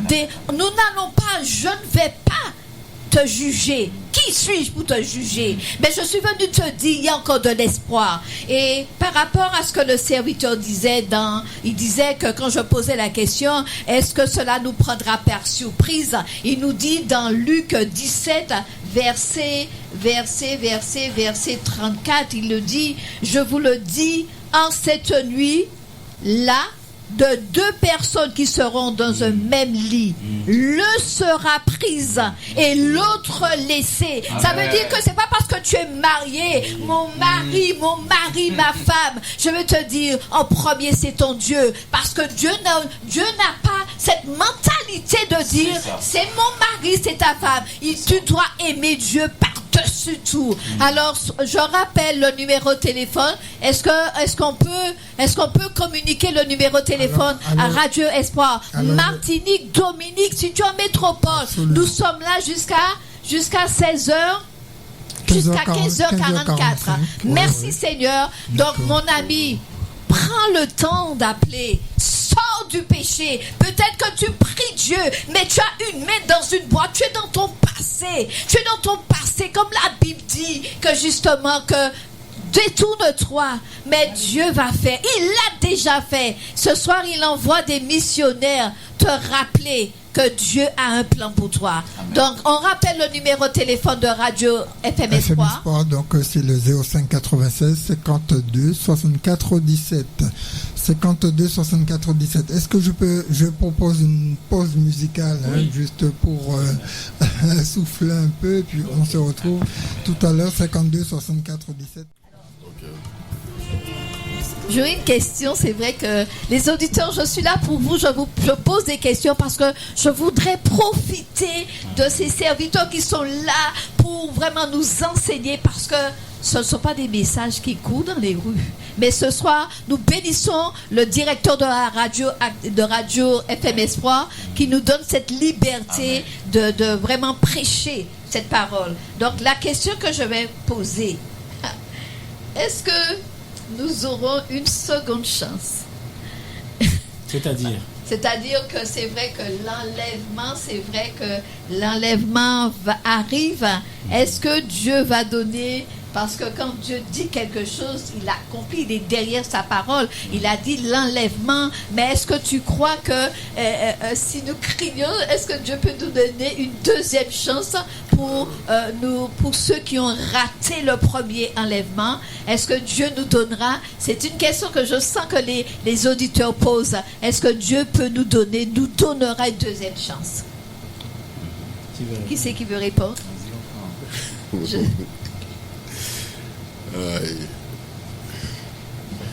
Est-ce que Dieu nous donnera une deuxième chance par rapport à ceux qui ont raté l'enlèvement? Oui. Pour répondre sincèrement à cette question, en fait, compte, il est donné à l'homme de mourir une seule fois. Et là, en fait, compte, c'est comme si l'enlèvement, en fait, compte, ceux qui ont raté l'enlèvement, en fait, compte, ils auront, on va dire, une deuxième chance. Mais la deuxième chance qu'ils vont avoir, en fait, compte, ils vont rester sur terre, mais ils seront obligés de faire leurs preuves, beaucoup de preuves, et ils seront beaucoup persécutés. Amen. Alors, mais on peut pas. Donc effectivement, voilà la question. C'est vrai que la question a été posée. C'est vrai que, mais c'est vrai que tu disais, serviteur, que ce qui va se passer, ce sera compliqué. Mais qu'est-ce qui va se passer? Parce que la Bible en croit la tribulation. Mais c'est quoi la tribulation? On voudrait, chrétiens, c'est vrai, nous quand lire la Bible là, mais nous quand nous voler, mais on souhaite nous les arrêter chaque mot. Alors c'est quoi la tribulation? Qu'est-ce que la parole, qu'est-ce que la parole dit de la tribulation? Alors, par rapport à la question, effectivement, c'est vrai que le Seigneur dit qu'il est réservé à l'homme de mourir une seule fois. Après quoi vient le jugement. Donc, après, le jugement, c'est quoi? Le jugement, c'est que nous allons rencontrer le Seigneur devant son trône et il va nous récompenser par rapport à nos œuvres. Il va nous récompenser par rapport à notre comportement. Il va nous récompenser par rapport à nos paroles, par rapport à notre conduite, par rapport à la mission qu'il nous a confiée sur terre. Ça, c'est le jugement, c'est la récompense du Seigneur, c'est le tribunal de Christ. D'accord? Ça, c'est vraiment la récompense. Maintenant, nous n'aurons pas de deuxième chance, c'est-à-dire que c'est une fois pour toutes, il faut se repentir sur terre. D'accord? Et après ça, vient le jugement. Il n'y a pas de, comment on appelle, le purgatoire où on aura une deuxième chance là-haut. Non, non, c'est sur terre qu'il faut régler vraiment sa vie avec le Seigneur. Et maintenant, après l'enlèvement, après, quand on est parti, effectivement, il y aura une période de grande tribulation. D'accord? La période de 7 ans. Bon, ça, c'est vraiment un enseignement qui est assez profond. Donc, vraiment, c'est vrai que là, les démons seront déchaînés, le diable sera déchaîné, l'anti-Machia, l'antichrist aura le pouvoir sur la terre. Parce que c'est une période, dans la période de 7 ans, les 3 premières années, l'antichrist va dominer la terre et il va séduire tous les habitants de la terre. Donc tout le monde va commencer à l'adorer. Et à partir de 3 ans et demi, c'est là qu'il va vous montrer son vrai visage. Et là, ce sera très très compliqué. Donc les démons seront déchaînés. Donc la tribulation, c'est vraiment ça. La grande tribulation. Maintenant, il y a des tribulations. Effectivement. Parce qu'il est dit que le royaume de Dieu, le royaume d'Élohim, nous rentrons dans son royaume par beaucoup de tribulations. On peut avoir des tribulations dans notre foyer. On peut avoir des tribulations avec nos enfants. On peut avoir des tribulations dans le couple. On peut avoir des tribulations, effectivement, parmi les frères et sœurs dans l'assemblée. Donc les tribulations, ce sont des souffrances, des épreuves, des incompréhensions, des trahisons, des coups de couteau dans le dos. On mange avec un frère et puis le lendemain, il nous tourne le dos. Il nous trahit. On peut avoir, voilà, en fait, les tribulations, c'est ça. Voilà. Donc tu disais que justement que c'est vrai, bien-aimé, nous vivons, nous traversons des tribulations. Mais ce qui viendra, la Bible me dit que justement que on ne saura où mettre la tête. On n'aura pas le frère Thierry, on n'aura pas le frère pour nous soutenir. Ça va être compliqué, ça va être difficile. Il n'y aura pas Internet non plus. Amen, amen, amen. Il n'y aura pas d'Internet, il n'y aura pas les frères. Là, ce sera la personne en question et le Créateur. Là, en fin de compte, là où tu n'as pas voulu mettre ta foi en action, tu seras obligé de la mettre en action. C'est ça. Et si tu la mets pas en action, en fin de compte, ben voilà. Mais en gros, tu seras obligé de payer le prix et d'aller plus loin, en fin de compte, que tu te limitais, en fin de compte. Amen, amen. Vous voyez, en Apocalypse chapitre 3, dans l'église de Philadelphie, c'est fort. Parce que le Seigneur vraiment nous donne une parole qui va dire, au verset Apocalypse chapitre 3, verset 14. Tu peux lire mon frère 10. Verset 10. Oui, vas-y. Parce que tu as gardé la parole de ma persévérance, je te garderai moi-même hors de l'heure de la tentation qui est sur le point d'arriver, sur toute la terre habitée. Voilà. Yeshua va dire, comme ma soeur Maggie, qu'il va nous garder lui-même. C'est fort, hein? Jésus dit qu'il va nous garder lui-même de la quoi? De la tentation. De la tentation ou de la tribulation qui va arriver sur la terre. C'est lui-même qui nous garde. Amen. Donc cette église de Philadelphie, c'est l'église modèle. Vraiment en fait, c'est une église modèle pour nous encourager, nous chrétiens, à regarder le modèle de cette église pour marcher selon la parole, selon la doctrine. Et c'est Jésus lui-même qui garde de tels chrétiens. Amen. Amen. Amen. Vraiment, et c'est fort, hein, ce passage-là. Il faut vraiment le méditer. Vraiment, je nous encourage vraiment. Comme je disais tout à l'heure, nous sommes fiancés à Jésus. Yes. Nous sommes fiancés.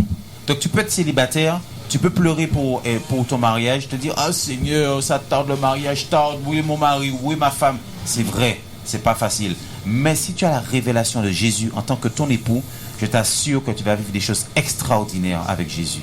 Tu vas vivre des choses parce que le Seigneur, nous sommes fiancés à lui. qui ose toucher à la fiancée de Jésus? On peut être attaqué. Mais vous croyez que Jésus va permettre que sa fiancée, sa propre fiancée soit touchée? Mais ne serait-ce que dans au niveau terrestre, au niveau humain. J'ai ma fiancée, mais je vais tout faire pour préserver ma fiancée. Je vais tout faire pour la protéger. Voilà, je ne vais pas permettre qu'on vienne la draguer ou qu'on vienne la détruire. Alléluia. Amen. Et vraiment, c'est cette relation que nous devons avoir avec Yeshua, avec Jésus, vraiment le connaître aussi en tant qu'époux. Il vient chercher une église glorieuse, sans tache et ni ride. Amen. Ah là là, voilà ce mot que... Wow.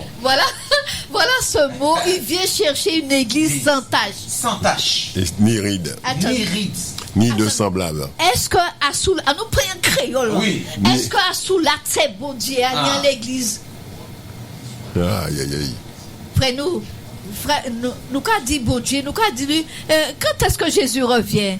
Maman, est-ce que nous paraît? Parce que combien de tâches nous lit? Et c'est ça, ma soeur. On nous détailler ces tâches-là, frère. On nous détailler ces tâches-là. Nous lisons. On nous détailler ces tâches-là. Pour que vraiment nous puissions comprendre. Maman, là, c'est du sérieux. Là où l'enlèvement est éminent. Nous passons si au soya. Ou peut être bishop. Ou peut être, you peut crier servante de l'éternel. Grand chantre. Excuse-moi, si tu as une tâche, ou pas qu'à partir. Mon frère, Alléluia. dis-nous un peu c'est quoi ces tâches-là. Regarde, on va prendre Isaïe chapitre 6. Isaïe, chapitre 6. On va voir une tâche. Mon frère. Il y a plusieurs tâches, hein. Plusieurs. Sinon, on va dire que Isaïe 6, oui, comment tu dis? Alors, Isaïe 6, quel verset? Oui, chapitre 6 au verset 1. Ok, d'accord. Donc, nous prenons Isaïe, tu peux vérifier, hein, auditeur, hein, Isaïe 6, verset 1, qu'il dit, l'année de la mort du roi Osias, je vis le Seigneur assis sur un trône très élevé, et les pans de sa robe remplissaient le temple. Wow. Ces séraphins se tenaient au-dessus de lui. Ils avaient chacun 6 ailes. Wow. 2 dont ils se couvraient la face, 2 dont ils se couvraient les pieds, et 2 dont ils se servaient pour voler. Wow. Ils criaient l'un à l'autre et disaient, Saint, Saint, Saint est l'Éternel des armées. Wow. Toute la terre est pleine de sa gloire. Alléluia. Les portes furent ébranlées dans leur fondement par la voix qui retentissait et la maison se remplit de fumée. Et verset 5, ma soeur, on finit avec ça. Regarde. Alors je dis, malheur à moi, je suis perdu, car je suis un homme dont les lèvres sont impures. J'habite au milieu d'un peuple dont les lèvres sont impures, et mes yeux ont vu le roi. Wow. Yahweh Tsebaot, l'Éternel des armées. L'Éternel des armées. Mon frère Thierry, Isaïe a prophétisé chapitre 1, chapitre 2, chapitre 3, chapitre 4, chapitre 5. Et c'est au chapitre 6 qu'il va voir le roi assis sur le trône. Et il va dire, mais moi Isaïe qui prophétise, mais malheur à moi car j'ai les lèvres impures. Tant qu'Ésaïe n'avait pas été confronté à la sainteté, à la pureté du Seigneur créateur du ciel et de la terre, il n'avait pas vu son état. Wow. Amen. Amen. Et ma soeur Maggie, les séraphins, ce sont des anges qui sont spécialisés, qui sont autour du trône. Ce sont des anges de feu qui vivent autour du trône du Père. Et il y a des chérubins. Les chérubins vivent, ils sont sous le trône. Donc Yahweh, Elohim, le Seigneur créateur, lui, il est assis sur les chérubins. Il est dit que les séraphins avaient des ailes pour se cacher les yeux, se cacher. Oui, ils se cachaient. Donc il y a des tâches comme ça. La nudité, c'est une tâche. L'impureté, c'est une tâche. Nos lèvres, qu'est-ce qu'on peut dire? Comment parle-t-on? Comment parle-t-on? Ah, c'est une tâche. Mon frère, redis-le en criant pour que les Dominicains puissent entendre, puisque la Martinique puisse entendre ça. Aïe, aïe, aïe. Jouer c'est une tâche. Mais oui, il y a des mots qu'on ne va pas dire comme ça à l'antenne. Donc ce sont des tâches. Alléluia. Amen. Amen. Le péché. Ah, tu sais, je n'aime pas mon mari. Ou un frère ou d'awa ou d'akazouité ou pas machin. C'est un tâche aussi. Donc aujourd'hui, peuple de Dieu, revenons à la parole de Dieu. Revenons, et je le redis, si tu as besoin de prière, si tu as besoin de soutien, nous sommes là, le 0596. Et tu as besoin de te repentir parce que tu peux, si tu ne te repens pas, puisque la clé pour entrer, c'est la repentance. Amen. Donc je rappelle le numéro de téléphone de 0596 60. Rappelle-moi le numéro, mon frère Thierry. Alors c'est le 0596 52 64 17. 52 64 17.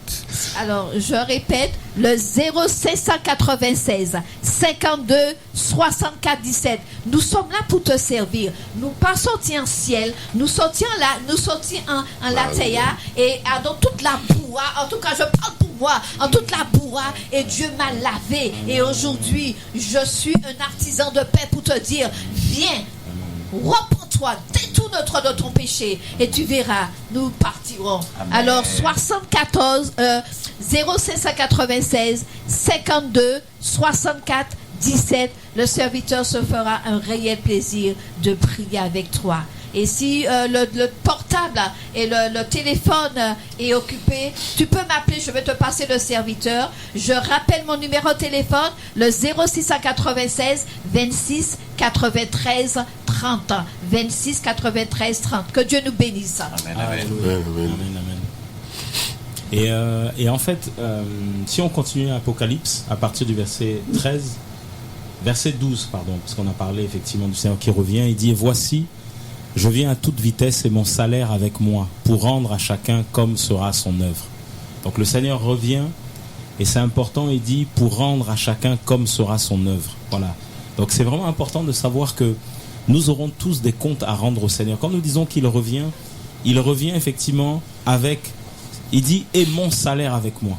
Et si on prend, voilà, dans d'autres versions, parce qu'on peut prendre aussi d'autres versions, voici je viens bientôt et ma rétribution est avec moi pour rendre à chacun selon ce qu'est son œuvre. La version Martin, oui, voici je viens bientôt et ma récompense est avec moi pour rendre à chacun selon son œuvre.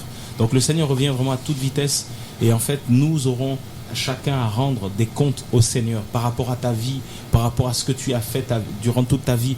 Et vous savez, des messages comme ça, ce sont des messages qui sont des avertissements, des rappels comme on a dit, mais aussi, je peux aussi dire, parce que tu as demandé est-ce que c'est nous donne une deuxième chance, je peux dire aussi, ce sont des avertissements de la dernière chance.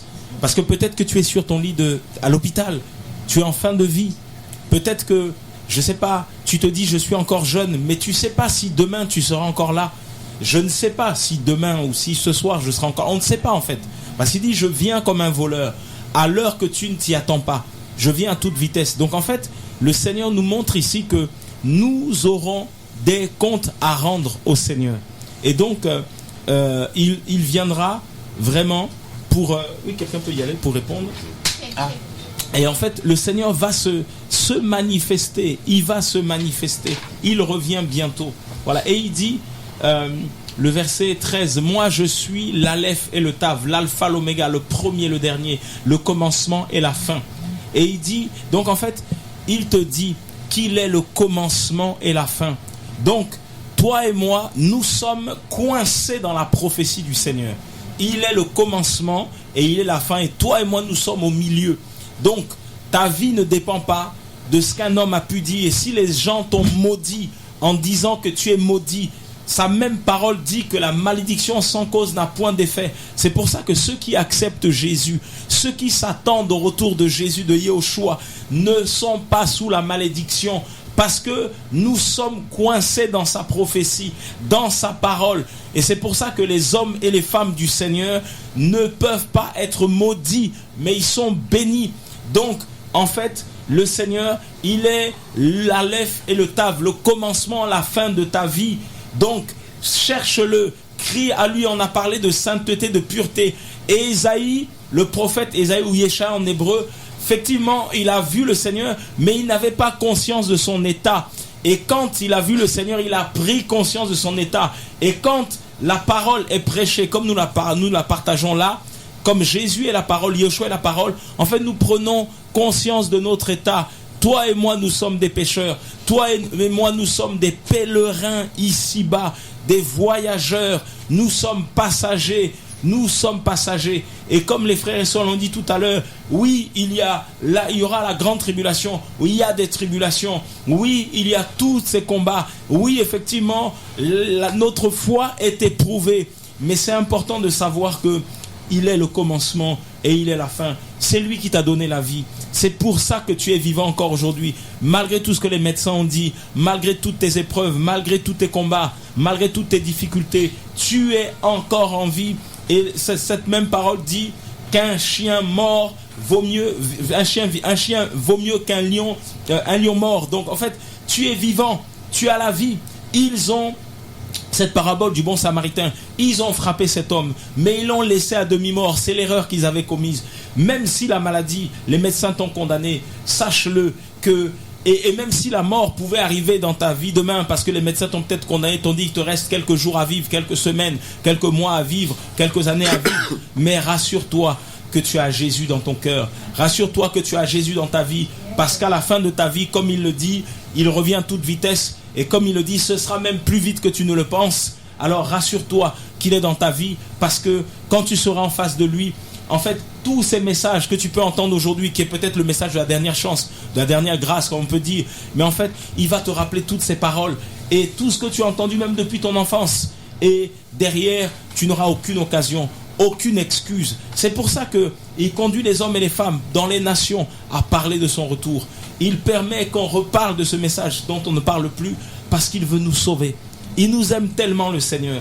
Il nous aime tellement. Et il dit, voilà, bénis sont ceux, verset 14, Apocalypse 22, 14, bénis sont ceux qui pratiquent ses commandements, afin que l'autorité sur l'arbre de vie soit leur, et ils entreront par les portes dans la ville. Donc la ville, c'est la nouvelle Jérusalem. Ils entreront par les portes. Le ciel existe. La nouvelle Jérusalem existe. Cette cité qui est, voilà, celle qui nous attend. Voilà, notre destination. Le paradis, le ciel existe. Voilà, ceux qui meurent dans le Mashiach, eh ben, on se retrouvera. On se reverra. Voilà, on se reverra. Et nous serons dans la joie au ciel. Avec notre papa Yahweh, avec notre papa, notre Seigneur, nous serons au ciel. Si nous nous repentons sur terre, si nous changeons de vie sur terre, nous, en fait, ce n'est qu'un au revoir. La mort physique, la séparation du corps et de l'esprit de l'homme ne sont qu'un au revoir, parce qu'on va dans la présence glorieuse du Père, du Maître, le Roi des Rois, le Seigneur des Seigneurs, le Tout-Puissant. On rentre dans sa présence et on se reverra. On se reverra. On pleure parce que nous sommes des êtres humains, parce nous avons cette chair, nous avons ce corps, voilà, qui est faible. Mais sinon, comme ça se passe dans certains endroits, lorsqu'un chrétien décède, meurt, quand le Seigneur le rappelle, il y a de la louange, il y a des chants de louange, il y a des chants d'adoration, parce que au ciel, il y a la joie de telle sorte que son fils, sa fille est rappelé. Le service sur terre est terminé, parce que nous sommes en mission sur terre, et quand cette mission s'achève, eh ben, le Maître nous rappelle. Alléluia. C'est pour ça qu'on se prépare chaque jour dans la sainteté, dans la pureté, dans l'obéissance, dans la crainte du Seigneur. Et il dit, bénis sont ceux qui pratiquent, verset 14, Apocalypse 22, 14, bénis sont ceux qui pratiquent ses commandements, afin que l'autorité sur l'arbre de vie leur soit leur, et ils entreront par les portes dans la ville, parce que les noces de l'agneau nous attendent. L'église est l'épouse, et les noces de l'agneau nous attendent. Voilà, cette épouse qui se prépare, cette église se prépare. Et il dit, mais dehors les chiens, dehors, et c'est pas moi, c'est la Bible, hein, lisez toutes les versions que vous voulez. Dehors les chiens, dehors les sorciers et les fornicateurs. Voilà, donc si tu es une personne qui a accepté le Seigneur, tu es reparti à ton vomi. Regarde ce que la parole dit. C'est fort, ce sont des mots forts. En fait, quand le Seigneur prend ces images-là, c'est pour nous dire que, en tant qu'être humain, nous avons accepté des choses. Nous avons accepté sa parole. Nous avons reconnu le Seigneur. Et ensuite, on repart à nos vomis. La femme que tu as laissée, une fois, une sœur vient témoigner. tellement touchée par la parole.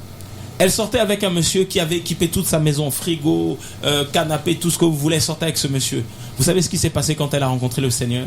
Elle vient témoigner devant plus de 2000 personnes dans cette salle où nous étions. Elle dit, je renonce, je vais appeler ce monsieur, et c'est ce qu'elle a fait, sincèrement. Elle a dit ce monsieur, entre toi et moi c'est terminé parce que c'est le mariage que je veux. Et elle savait très bien que ce n'était pas l'homme de sa vie. Elle savait très bien que ce monsieur-là venait juste pour l'exploiter sexuellement et profiter d'elle sexuellement, mais ce n'était pas son mari. Et je pense même qu'il était marié, ce monsieur. Voilà, et c'est ce qui se passe dans l'église. Et cette sœur, quand la parole l'a touchée, elle a témoigné publiquement, et elle l'a fait ensuite. Elle a dit à ce monsieur, viens chercher ton frigo, viens chercher ton fauteuil, viens chercher tout ce que tu m'as acheté. Parce qu'en fait, quand elle rentrait chez elle, elle regardait le frigo, elle disait, c'est comme si le frigo me parlait, me disait impudicité. Elle regardait son canapé, il lui disait impudicité. Elle regardait les vêtements disaient impudicité. Elle regardait tout ce que ce monsieur lui avait offert, et ses vêtements, et ses biens. Elle dit, c'est comme si ses biens me parlaient, disait fornication, impudicité. Elle a appelé le monsieur, elle dit, je ne veux plus rien avoir avec toi. Et comme le Seigneur dira, le diable vient, mais il n'a rien de lui en moi. Le prince de ce monde vient, mais il n'a rien de lui en moi. Et cette dame va appliquer cette parole. Elle va dire, prends tous tes effets, prends tout ce qui t'appartient. Même si je dors par terre, c'est pas grave. Même si je dois mettre mon matelas par terre, c'est pas grave. Mais je veux être libre. Et elle a été libérée parce qu'elle avait accepté le Seigneur. C'est ça la sanctification. C'est ça le renoncement. Un frère qui travaillait en France sans papier, quand la parole l'a saisi, ça faisait longtemps qu'il était dans cette assemblée, qui travaillait avec nous. Quand la parole l'a saisi ce jour-là, un frère qui filmait, mais sans papier, et qui travaillait avec les papiers de quelqu'un d'autre. Donc il avait une fausse identité. Il avait usurpé l'identité de quelqu'un, et il travaillait avec les papiers de quelqu'un. Quand la parole l'a saisi, pourtant il était là dans l'assemblée depuis des années, mais quand la parole l'a saisi, vous savez ce qu'il a fait? Il est reparti à son travail pour dire, je prends un exemple parce que je ne veux pas citer son nom. Imaginons qu'il s'appelait Mathieu, et qu'au travail, avec la pièce d'identité qu'il avait, il s'était marqué je sais pas, Luc. Et bien il va au travail, il dit, je ne m'appelle pas Luc, mon vrai nom c'est Mathieu, et en fait la carte d'identité avec laquelle je travaille, c'est pas la mienne, je m'appelle Mathieu. Luc, c'est la carte d'identité de quelqu'un avec qui je travaille. Et donc ce qui s'est passé, c'est qu'il a annoncé à son travail qu'il travaillait avec des faux papiers. Et vous savez ce que le Seigneur a fait? Le Seigneur a fait que ce monsieur qui était honnête dans son travail, ce monsieur qui payait ses impôts en France, mais qui a reconnu devant ses employeurs qu'il était dans la fraude, et vous savez ce que son employeur a fait? Son employeur, lui, a effectivement l'a mis, a été obligé de lui dire, tu ne peux plus travailler pendant un temps, mais ils ne l'ont pas viré, ils ne l'ont pas licencié. Ils lui ont dit de rester à la maison, et ils l'ont encouragé avec les syndicats. Je noterai pas le nom de syndicat, avec un certain syndicat qui est connu en France. Ils ont fait toutes les démarches auprès de la préfecture parce qu'il était honnête, pour qu'il ait ses papiers. Et il a eu ses papiers à son nom, et il a été régularisé.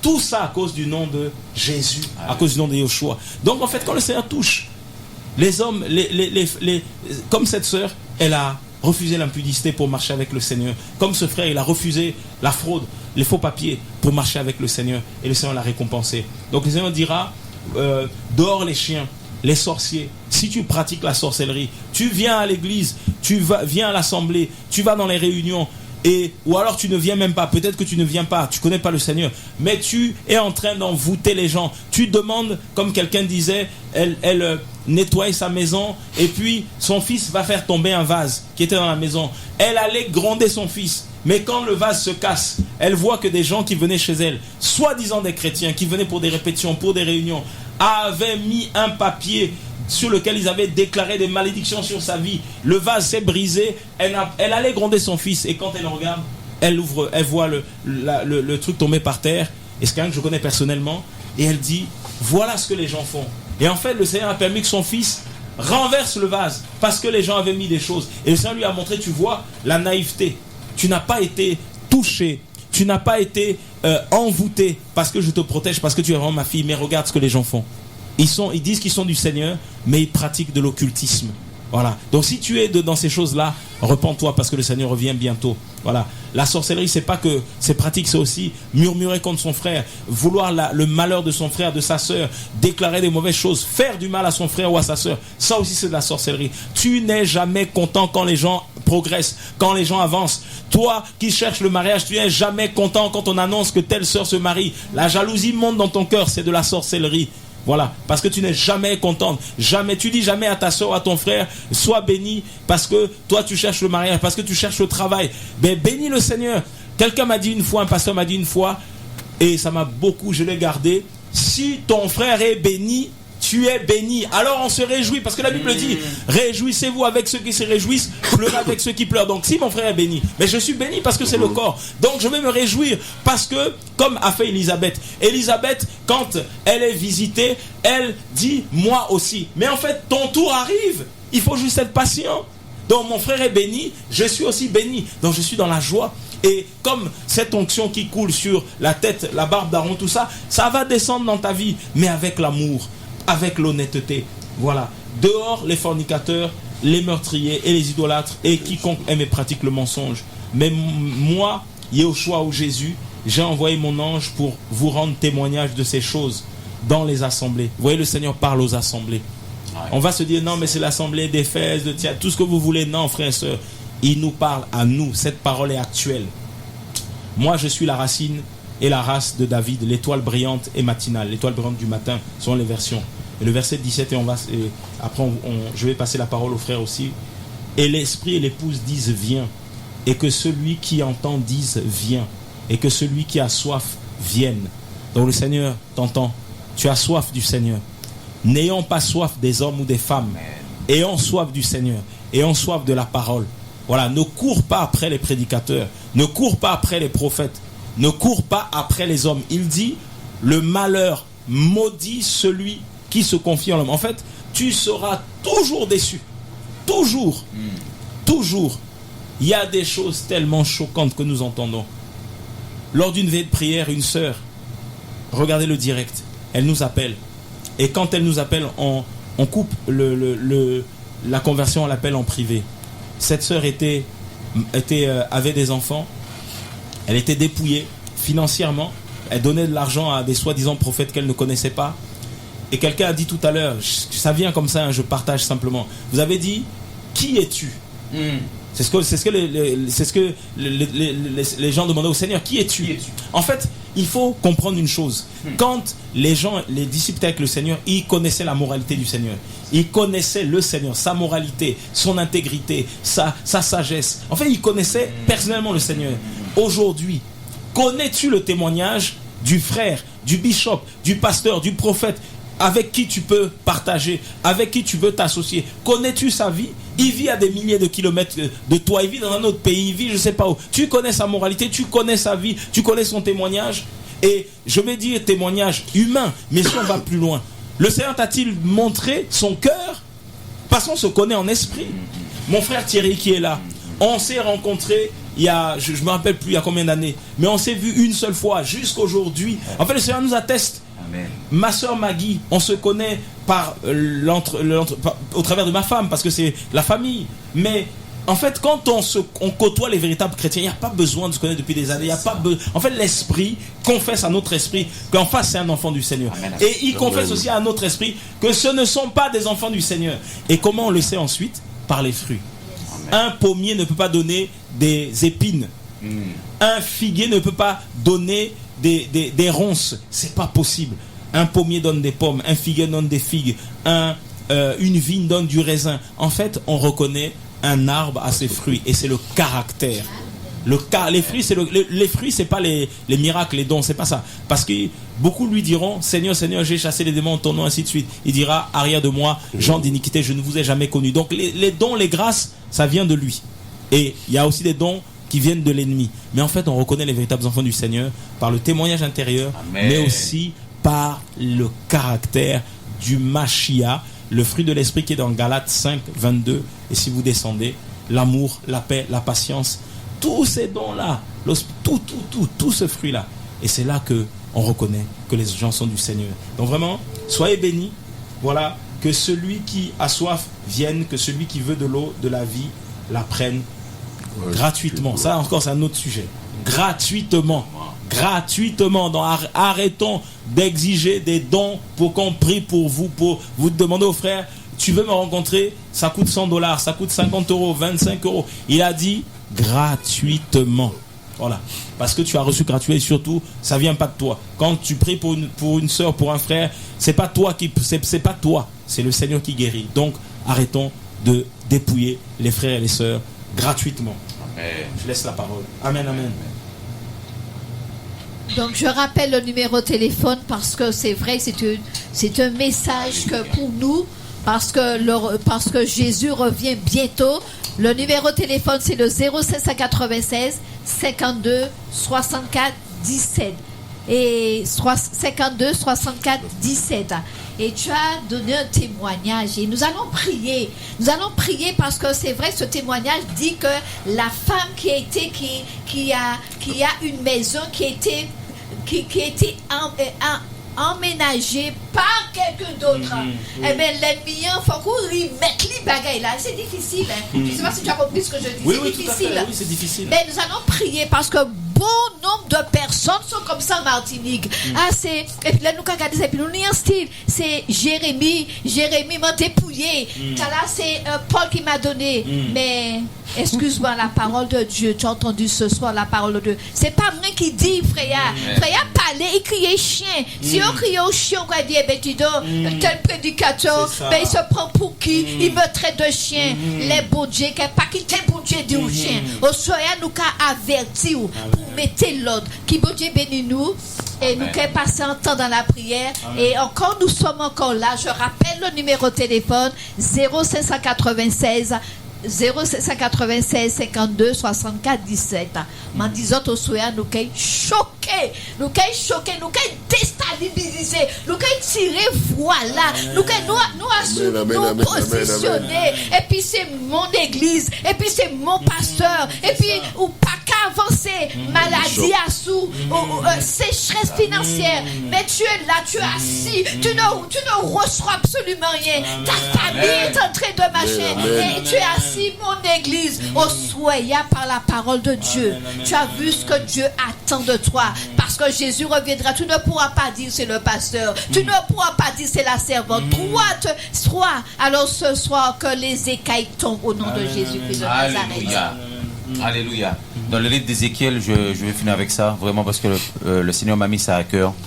Dans le livre d'Ézéchiel, au chapitre 34, je crois, on voit que le Créateur, le Seigneur, c'est le berger des brebis. Amen. Et il dit que lui-même, mon frère Patrick, lui-même, qu'il va arracher les brebis de la bouche, de la gueule des loups, de ceux qui détruisent l'œuvre, de ceux qui égarent le peuple.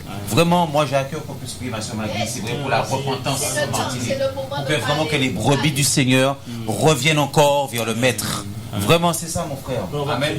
On va prier pour ça. Alléluia. Alléluia. Merci, Papa. Seigneur, merci pour ta repentance. Alléluia. Seigneur, merci Seigneur, pour ta merci. Alléluia. Nous voulons vraiment, Seigneur, prier. Alléluia. Seigneur, pour Seigneur, la Martinique, Seigneur, la Guadeloupe, la Caraïbe. Et nous prions, Seigneur, pour tous ceux qui nous écoutent, Seigneur. Nous prions vraiment, Seigneur, Père, pour les cœurs, Seigneur, notre roi, Papa. Seigneur, nous prions, Seigneur, pour la repentance, Seigneur. Nous prions, Seigneur, la repentance. Tu vois et tu entends, Seigneur. Oui, Seigneur, véritable Seigneur, mon roi, c'est le véritable servant, Seigneur, qui se sont éloignés, Père de gloire. Alléluia, de la foi, Seigneur, de revenir. Oui, Seigneur, il y en a, Seigneur, tu cries à leurs oreilles. Au nom puissant de ton nom, Seigneur, Yeshua Mashiach, Père très saint, Seigneur, mon Dieu, mon Papa, Père. Seigneur, mon Dieu, mon Papa, viens récupérer tes brebis, Seigneur, mon Dieu, mon Papa, Père très saint, Babylone, de la bouche des loups, Seigneur, mon Dieu, mon Papa, Père très saint. Au nom puissant de ton nom, Seigneur, mon Dieu, mon Papa, parce que tu reviens bientôt. Seigneur, nous prions, Papa. Alléluia, nous pleurons, Papa. Ton cœur saigne, Seigneur. Ton cœur saigne, Seigneur, notre roi, Papa. Oh, Yahweh. Seigneur, quand tu vois l'état de l'Église, quand tu vois, Seigneur, oh, mon roi, Papa, Seigneur, comment, Seigneur, oh, Seigneur, l'ennemi est en train de ravager, Seigneur, notre roi, Papa. Oh, beaucoup s'éloignent de la vie sainte doctrine, Seigneur, de la parole de vérité, Seigneur. Beaucoup t'ont connu, Seigneur, mais se sont éloignés, Papa. Oh, des fils, des filles, alléluia, Seigneur, mon roi, Papa, des fils, des filles, alléluia, touche encore, Seigneur, ce soir, touche, Seigneur, c'est toi qui réveilles, tu réveilles l'oreille, tu réveilles l'oreille, oh, ramener à toi, Seigneur, pour ramener, Seigneur, à ta parole, pour ramener à toi, Seigneur. Alléluia. Oh Seigneur, pour ramener à toi, Seigneur. Père, glorifie ton nom. Papa, glorifie ton nom. Nous te supplions, Seigneur, mon Dieu, mon papa, Père précieux, Seigneur, mon Dieu, mon papa. Père, dans le nom puissant de ton Yeshua Mashiach, Père précieux, Seigneur, mon Dieu, mon papa. Viens récupérer tes brebis, papa. Viens récupérer tes enfants, Seigneur, mon Dieu, mon papa. Au nom puissant de Yeshua Mashiach, Père précieux, Seigneur, mon Dieu, mon papa. Père, au nom de Yeshua Mashiach, Père précieux, Seigneur, mon Dieu, mon papa. Père précieux, Seigneur, mon Dieu, mon papa. Nous prions, Père précieux, Seigneur, mon Dieu, mon papa. Au nom de Yeshua Mashiach, Père précieux, Seigneur, mon Dieu, mon papa. Que la Martinique soit embrasée, papa. Que la Martinique soit embrasée, que toute la Caraïbe soit embrasée, Père éternel. Nous prions, Père éternel, Seigneur, mon Dieu, mon papa. Père précieux, Seigneur, que la Martinique se repente, Seigneur, mon Dieu, mon papa, Père éternel. Que toutes les îles se repentent. Toi le roi des rois, toi le Seigneur des seigneurs, visite, tu touches, alléluia, Seigneur, oui, les politiques, Seigneur, alléluia, Seigneur, oh, Père, dans le nom puissant de notre choix, Père précieux, que tout ce qui n'est pas de toi, Seigneur, mon Dieu, mon papa, soit renversé, Père très tu es le Seigneur des Père, Seigneur, mon Dieu, mon papa, touche encore ton peuple, touche encore ton peuple, Seigneur, mon Dieu, mon papa, au nom puissant de ton nom, Seigneur, mon Dieu, mon papa, glorifie ton nom, Père, fais grâce, Papa, glorifie ton nom, alléluia, alléluia, alléluia, agis, Seigneur, comme les fils prodiges, papa, comme les fils prodiges, récupère tu tes enfants, n'abandonnes Père, jamais ton peuple, tu n'abandonnes jamais ton peuple, alléluia, les véritables enfants du Seigneur, tu les fais lever, Seigneur, tu fais lever les véritables enfants du Seigneur, papa, tu éclaires les véritables enfants du Seigneur, les enfants qui sont dépouillés, au nom puissant de notre choix, Mashiach, Père précieux, alléluia, oh Seigneur, récupère tes enfants, Seigneur, au nom de Yeshua Mashiach. Seigneur, nous prions, Père de gloire, oui Seigneur, par rapport à ces accidents, Seigneur, toi, papa, au nom de Yeshua, au nom de Yeshua, Seigneur, mon roi, papa, Seigneur, oui, la délinquance, la drogue, Seigneur, la débauche, Seigneur, oh, la fornication, Seigneur, oui, Père, oh, nous prions pour la jeunesse, Seigneur, mon Dieu, mon papa, là où il y a la délinquance, Seigneur, mon Dieu, mon papa, là où il y a, Seigneur, mon Dieu, mon papa, les fusils qui parlent, Père, Seigneur, mon Dieu, mon papa, le sang qui coule, Père, dans le nom puissant de notre choix, Mashiach, Père Saint, Seigneur, mon Dieu, mon papa, nous prions, Père éternel, Seigneur, mon Dieu, mon papa, pour toute la jeunesse, nous prions, Père éternel, Seigneur, mon Dieu, mon papa, que tu la récupères, que tu récupères tes enfants, Seigneur, mon Dieu, mon papa, que tu mettes ta main, papa, sur tes enfants, la jeunesse, Seigneur, mon Dieu, mon papa, Père, dans le nom puissant de ton choix, Mashiach, Père très saint, Seigneur, fais grâce pour tes enfants, Seigneur, mon Dieu, mon papa, qui sont dans la rue, qui sont dans la délinquance, qui sont dans l'alcool, qui sont dans l'homosexualité, qui sont dans les choses, Seigneur, mon Dieu, mon papa, qui ne te rendent pas gloire. Père, nous prions, Père éternel, pour récupérer tous tes enfants, dans le nom puissant de ton nom Jésus-Christ de Nazareth. Père, au nom puissant de ton nom Yeshua Mashiach, Père très saint, récupère, Seigneur, mon Dieu, mon papa, cette jeunesse, récupère cette jeunesse tordue, récupère, Seigneur, mon Dieu, mon papa, pour qu'ils puissent prêcher dans les rues, récupère tes enfants, Père éternel, pour qu'ils puissent embraser la Martinique, pour qu'ils puissent embraser la Dominique, pour qu'ils puissent embraser toute la Caraïbe, au nom de Yeshua, Père très saint, Seigneur, mon Dieu, mon papa, nous prions, Père éternel, nous te supplions, Seigneur, mon Dieu, mon papa. Je veux partager juste quelque chose avant qu'on termine. Voilà, je veux vraiment glorifier le Seigneur pour ça. Pendant qu'on priait, ce que je voyais vraiment un nuage, mais vraiment sombre, vraiment. Mais je veux témoigner quelque chose, parce que en fait, quand le Seigneur amène de tels messages, quand le Seigneur vraiment, il va susciter des sentinelles. Il y a un reste dans les Caraïbes, il y a un reste qui est en train de crier au Seigneur. Il y a un reste qui voit qu'il y a beaucoup de désordre, il y a beaucoup de choses qui ont changé. Alors qu'ils se disent, mais quand nous lisons la parole, le Seigneur dit, je suis le même hier, aujourd'hui et pour l'éternité. Et quand ils voient, ils se disent, mais je prends la parole et je regarde ce qui se passe dans mon assemblée, ça colle pas. Et quand ils s'approchent, ces pasteurs ou ces bishops et tout ça, et ben on leur dit, tu comprends rien. Alors qu'ils disent, j'ai bien compris. Et on les fait passer pour des rebelles. Effectivement, le Seigneur montre qu'il y a ce nuage obscur, c'est vrai. Mais il dit aussi qu'il y a un reste. Et ce reste-là, ces sentinelles sont en train d'intercéder, sont en train de prier pour la Caraïbe, pour la Martinique, pour la Guadeloupe, pour ces îles, pour les nations. Parce que dans les nations, il y a un reste qui prie. Et il y a 2 ans, le Seigneur on était dans une réunion, le Seigneur montrait qu'il y avait des anges qui descendaient sur la Martinique, qui descendaient sur les Antilles, qui descendaient, le Seigneur parlait même d'Haïti, qui descendaient dans la Caraïbe. Et le Seigneur montrait aussi de l'autre côté, il y avait des occultistes qui se tenaient la main, qui faisaient des incantations, qui étaient en train de déclarer des choses. Mais l'armée du Seigneur est plus grande, est plus forte. Amen. Et le Seigneur parlait de missionnaires, des véritables missionnaires. Pas des gens qui viennent avec des massages pour masser les gens. Non, des gens qui viennent avec de véritables messages qui viennent du trône. Voilà. Et il dit, mes prophètes, quand mes prophètes, il dit dans Jérémie 23, vous irez chercher chez vous. Dans Jérémie 23, il dit, si mes prophètes avaient assisté à mon conseil, ils auraient ramené les cœurs de mes enfants par ma parole. Les véritables prophètes ramènent les cœurs des enfants du Seigneur à sa parole. Les véritables prophètes n'emmènent pas les enfants du Seigneur avec leurs finances à eux. C'est pas ça. Les véritables prophètes ramènent les cœurs des débauchés, des prostituées, des voleurs, des délinquants, des menteurs, des escrocs, tous ces cœurs, des sorciers, des occultistes, tout ça. Il ramène les cœurs de ces hommes-là au Seigneur. Et il va envoyer davantage de missionnaires qui vont venir prêcher ça au nom de Yeshua. Amen. Amen. Merci Seigneur pour ces moments. Voilà, merci en tout cas voilà, à la radio FM Espoir de nous avoir accueillis. Merci au directeur de la radio et merci à tous les auditeurs, auditrices voilà, qui ont pu voilà, nous écouter, qui prient pour nous. En tout cas, priez pour nous parce qu'on en a besoin et soyez bénis. Au suivant, malheureusement, nous allons devoir nous arrêter là, mais on finit les... En tout cas, nous voulons aussi... Oui. Est-ce que tu ne veux pas laisser tes coordonnées, si jamais, puisqu'il y a le passage, est-ce que tu ne veux pas laisser tes coordonnées pendant que tu as le tour dernier mot? Ok. Mes coordonnées... Oui. Ok, d'accord. Donc, alors, merci encore aussi pour l'accueil à FM Espoir. Nous voulons vraiment bénir le Seigneur pour cette opportunité et vraiment que le Seigneur bénisse mon frère Thierry. Voilà. Donc les coordonnées, donc vous pouvez nous joindre au 06 96 50 61 72. Voilà. Ok. En tout cas, que le Seigneur bénisse la Martinique et je passe le micro à mon frère de la Guadeloupe.